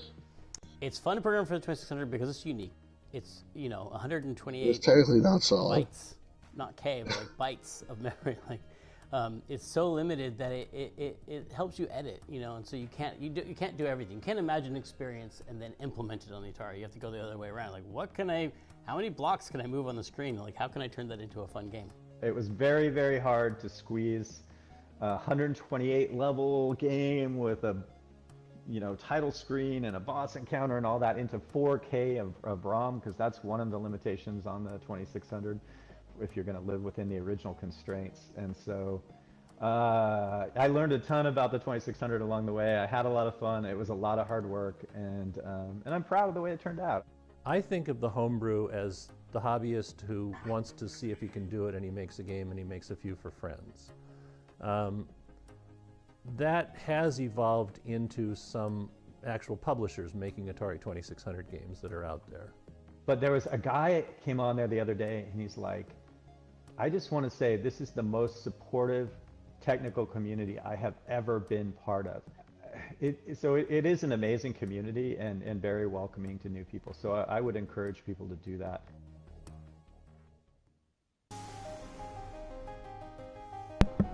Now, before I go on to this video, I just want to point out something here.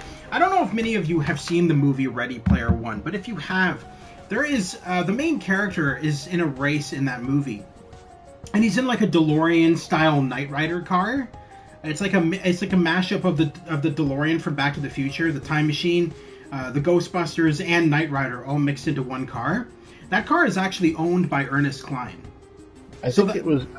I've just been looking for the Stacks game, and I'm sorry, I'm not interrupting you. I'll tell you why in a second, but apparently they did actually make some physical version of it, at least some limited copies. But when I was reading about it just now, apparently Ernest Cline raffled off, or there's a contest to win that DeLorean or something like that. So I think now it's owned by somebody else. When I was just reading. Yeah. So going into what I was saying, so that car that you saw in Ready Player One, the movie, is actually owned by Ernest Cline. So the one that's the DeLorean mixed with the Ghostbusters mixed with Knight Rider. And you're gonna actually see that car in this video because Ernest Cline is actually doing his video in his garage, and you'll see the car behind him. Anyway, cool. Just a cool little fact for you guys. But I looked into it, and it's that car was actually his personal car, and he used it in the movie.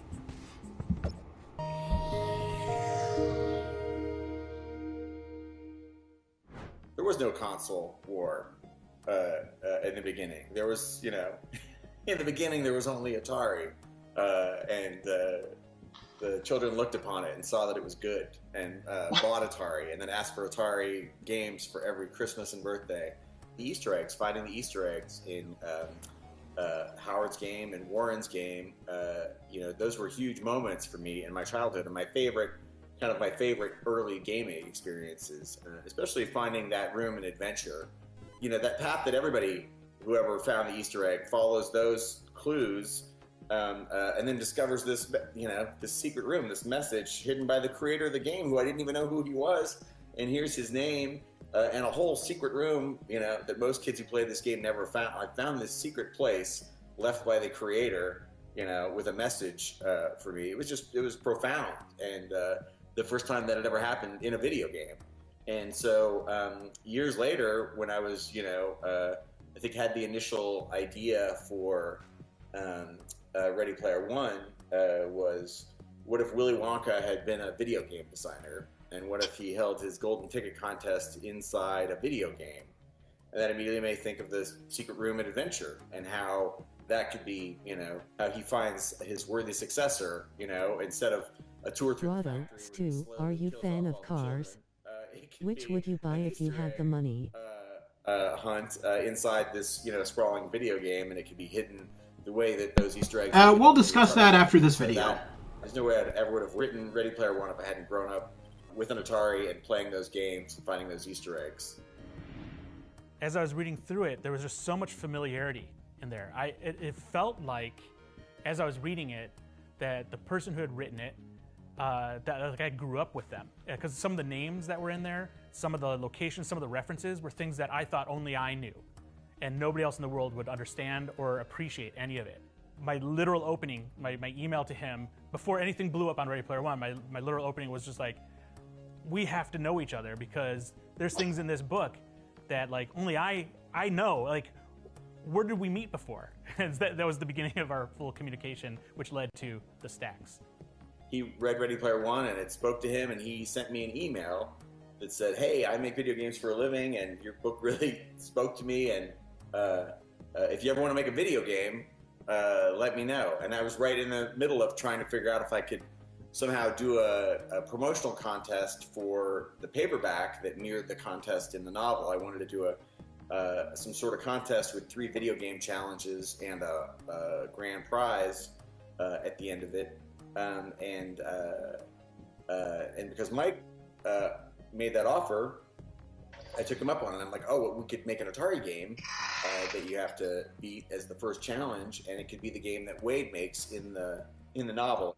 Part of what made the book feel like it was written for me is because of the context around the 2600 rite of passage in there. Because for programmers in the game industry, 2600 is this really difficult platform to develop games for. To get anything to even appear on screen, to get anything to even work correctly, you have to just break your brain and rid it of everything that you understand about how games are developed today and go back to this kind of like primitive, primordial way of coding. And so for a lot of programmers, it is a rite of passage. If you can do that, you can do anything.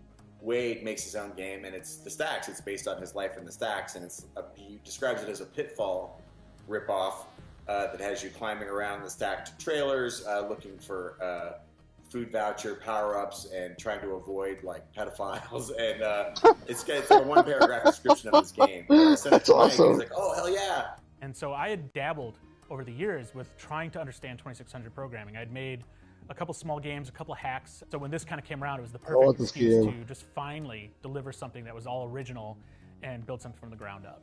Once it started to work, it was completely satisfying. I felt like I had mastered what the greatest engineers in the world have mastered before me, and that I finally had an understanding of it. And to get there, of course, I had to enlist some help. And so that help came in the form of Kevin Wilson, our CTO at Digital Eclipse. I didn't mention this before, but we only had a few weeks to pull this off. So we were not only trying to learn 2600, but we're also given the time frame that basically ET had to try to get this game out the door. So we were reliving the worst of Atari's development history all over again, and I savored every second of it. I see that. Yeah, I see that. Hold on. Version, all the items are hidden in the same place, which is great because we had people Digital making Eclipse maps. seems like a really good like company. The first time since they were kids, they were making maps of the stacks to remember. So if they died, they could go back and find where the items were. But then they added randomization, and now it might be one of the best Atari games ever made. Not to brag, but the stacks is pretty deep and pretty replayable for an Atari game. That's why I think Atari is always going to hold a special place in the hearts of people like me, just because it was, it was the first, and it was, so needed. We were so bored in the late 70s. We needed video games at home so badly. The fact that other better consoles came later is because they saw the giant cultural and economic behemoth that Atari immediately became. Atari created the video game industry, the home video game industry, and everybody that's come since then is, kind of building on what Atari created.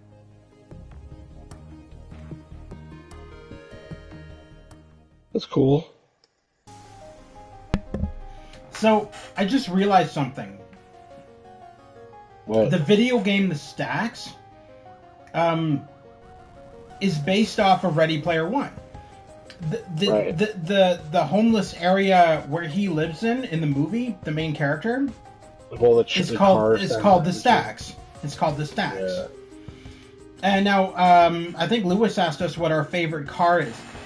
So for me, I always wanted specifically the 1981 Trans Am because I was going to make it into a clone of the of the Knight Rider car. I was going to make a. I'm a big fan of Knight Rider. That's so cool. I always wanted that car so that I could work on it and make it into a Knight Rider clone. What about you, Stu? Honestly, I never really gave a damn about cars too much. Like it was, I always figured like if I had a lot of money, instead of buying like a Ferrari or a Porsche or something, I'd buy like Action Comics #1. now I couldn't afford it anymore. Back when I was a kid, that was only like $125,000. So, yeah, I've always figured like cars are cool, but I'd rather like have games and comic books and stuff like that. Fair enough. Okay, moving on. Atari at 50. Atari co-founder Nolan Bushnell reflects on his history with the company in conversation with current Atari CEO Wade Rosen. Dr. Rosen. There's that movie. Big spy. No, I haven't. Well, Video games were almost considered to be a bastardization of this wonderful technology. Why are you using it for fun when you could be creating missiles? I think we stood for innovation, and also we were the genesis story of the video game, which is kind of important. So I think you always have a hallowed position when you're the first. Yeah. When we chose the Fuji logo, I wanted to be an upward swoosh. And I think that if you look at the Atari logo, it's a collective, it's aspirational, just in the nature of the graphic. Also, Atari, I lifted it from the game of Go. So it's a game word. But I hadn't realized that it also means bullseye. Right. It also means jackpot. So, it's got this affirmative. In fact, I was talking to a Japanese guy one time, and he says, very good name, Atari. Perhaps a bit boastful for Japanese. Really spot on for Americans. Spot on for Americans. Yeah. One of the ethos of Atari was work hard, play hard. So we always had games, not just Atari games, but foosball and pool tables in the snack rooms and what have you. What that said was, we don't care when you come to work. If you come to work, get your job done, we're okay. We're all adults here. And we don't care how you come to work. You want to wear tennis shorts and blue jeans? Do you want to wear a tuxedo? We don't care. We had one guy that liked to wear ball gowns, but that's another story. I could tell some stories, though, about how I used to mess with the people who copied me. Oh, please. Oh, I'd love to hear that. Okay. Atari started by building games that you could do in a garage shop.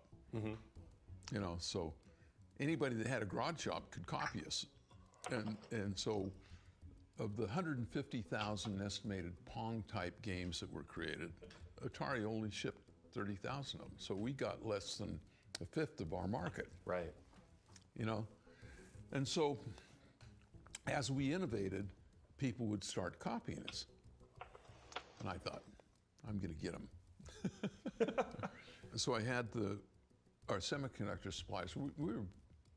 We were kind of a big deal in the semiconductor industry because they were selling a lot to the military and that sort of thing, but they'd sell 20 or 100 chips. We were buying thousands. Right.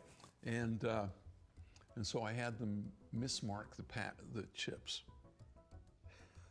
So that we had... That you guys were using. That we were using. So if somebody tried to reverse engineer it. So if they reversed engineer it and just bought off the shelf those same numbers, they'd populate the board and they wouldn't work. Did you ever hear of anybody doing that? Oh, yeah. We in fact... Brilliant. We had one company that basically declared bankruptcy because they had a whole floor full of machines that they worked because they were hurrying to do it. Oh, man. And we had the temerity to have a champagne party on their front lawn. We celebrated their demise. We invited them, of course. Did they show up? No. Oh my What do you goodness. think Atari's role is, not just in video games, but in popular culture today? Well, I think that Atari has an unassailable role as being the Genesis story. I believe that it is understood by a lot that it succeeded because of creativity. 30 of those years, it was kind of in hands that were not kind to it. Don't say anything bad.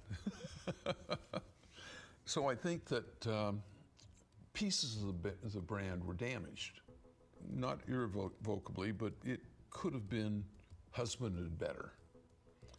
And so right now, I think that it would be good to take the innovation legacy and push it forward into the future.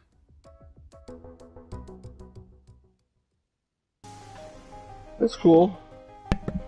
Yeah, not bad. I mean, how old is this guy? He looks pretty good considering 50 years ago. I mean, like, he must be at least in his 70s. I read something about him the other day. I think he's like in his 80s. Yeah, it looks pretty good for 80s. I mean, like, seriously. Mm-hmm. It looks good. It looks good. I mean, this is. I mean, it's cool they got him. They really did a good job with this compilation. Massive job. Very good. The games may suck, some of them, but that's not their fault. I mean, they did that has nothing to do with the people who made this collection. This collection is amazing. Like he loves a Werther's original. He loves a Werther's original. You just reminded me of something. When I was in high school, we had a geography teacher who every time you did good at an assignment, he would come over to your desk with a bag of Werther's originals and give you one of them. And it was his way of awarding you for doing a good job on your assignment. I always thought he was really weird. Because I remember the one day he asked if I would take like the recycling out to like the recycling area while we were in class. I'm like, okay. And then I came back and he gave me a Werther's original candy, and I'm like, it's fine. I don't need a Werther's original. He's like, just take it. I'm like, okay, fine. If it'll shut you up. Why Werther's original? He was obsessed with them, man. He had like bags and bags and bags of them in his teacher's desk. I don't know. Crazy. It's just weird. Game over. 50 years later, Atari fans won't let its story come to an end. Not only does their passion for the classic games continue, but they're constantly. I started blasting. Shut up, Mac. Jesus Christ. You always come. You came in right at the end as we're ending the stream, you stupid bastard. Dang. This man.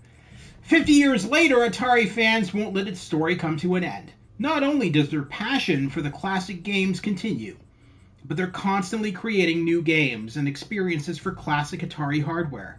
Here's to the next 50 years. And there we go. That's the end of our collection.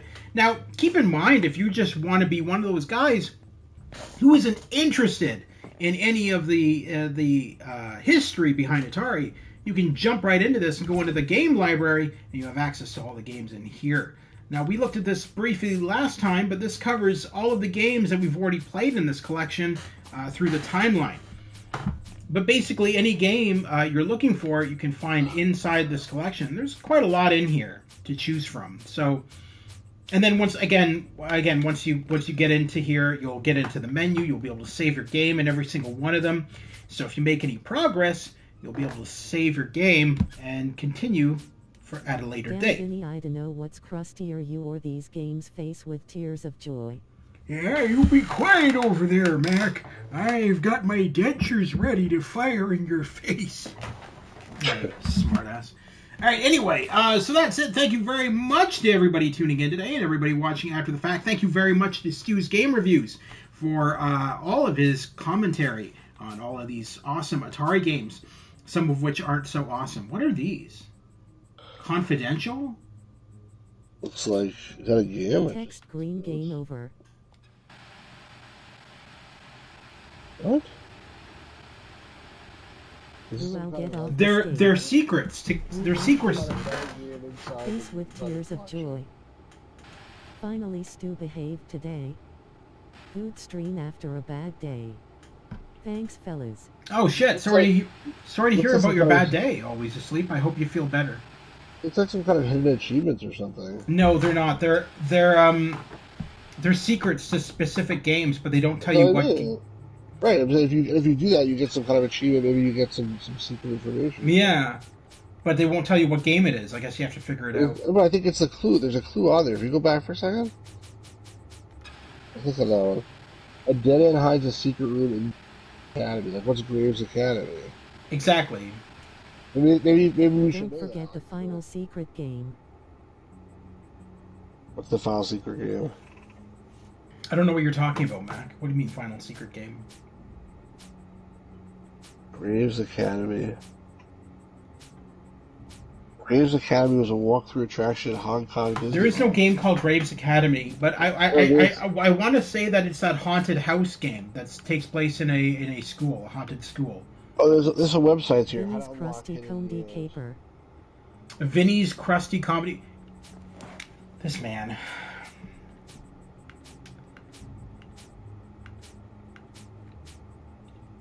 Well, Mac, we found your game.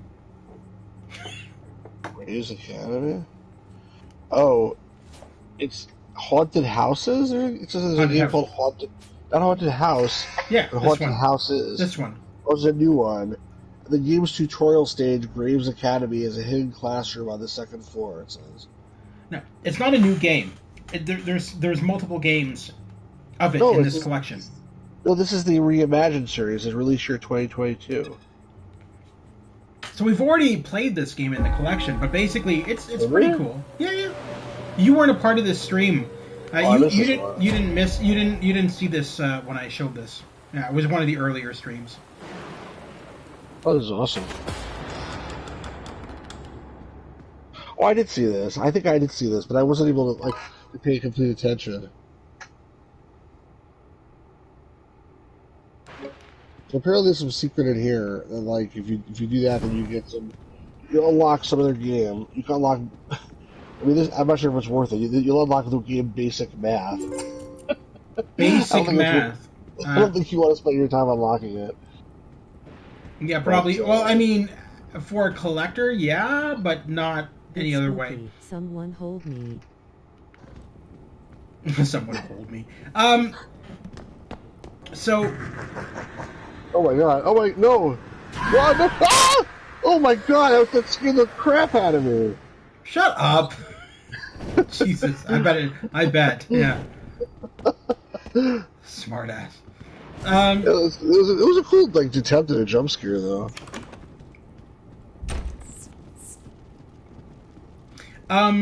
This is cool. This is really awesome. No, it is. House Reimagined. I like this a lot. Baldi's Basics 2.0.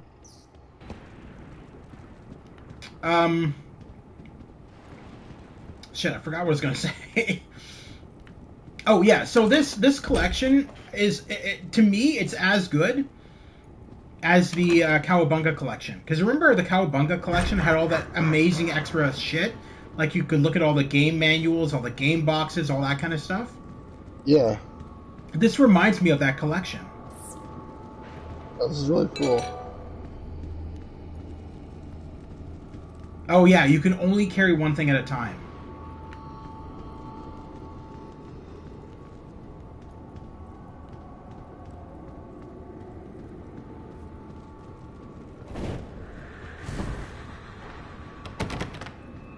Okay, so maybe I should use that key first.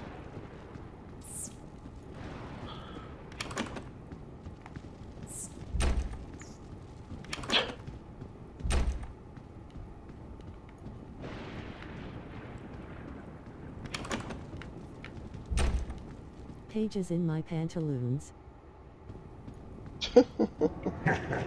Pages in my pantal. What is going? He said pee-pee and it translated to pages. That's that's kind of funny.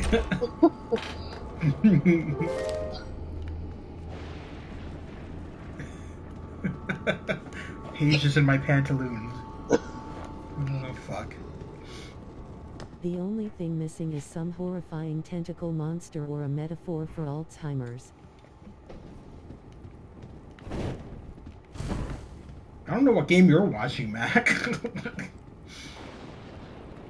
But yeah, I have to agree with Lester. We should try to do the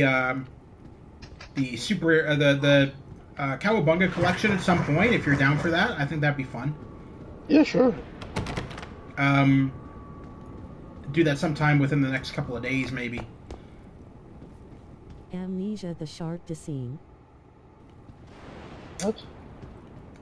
He's making a joke about Amnesia the Dark Descent. Oh. He's calling it the Shark Descent, the Shark Descent. Dude.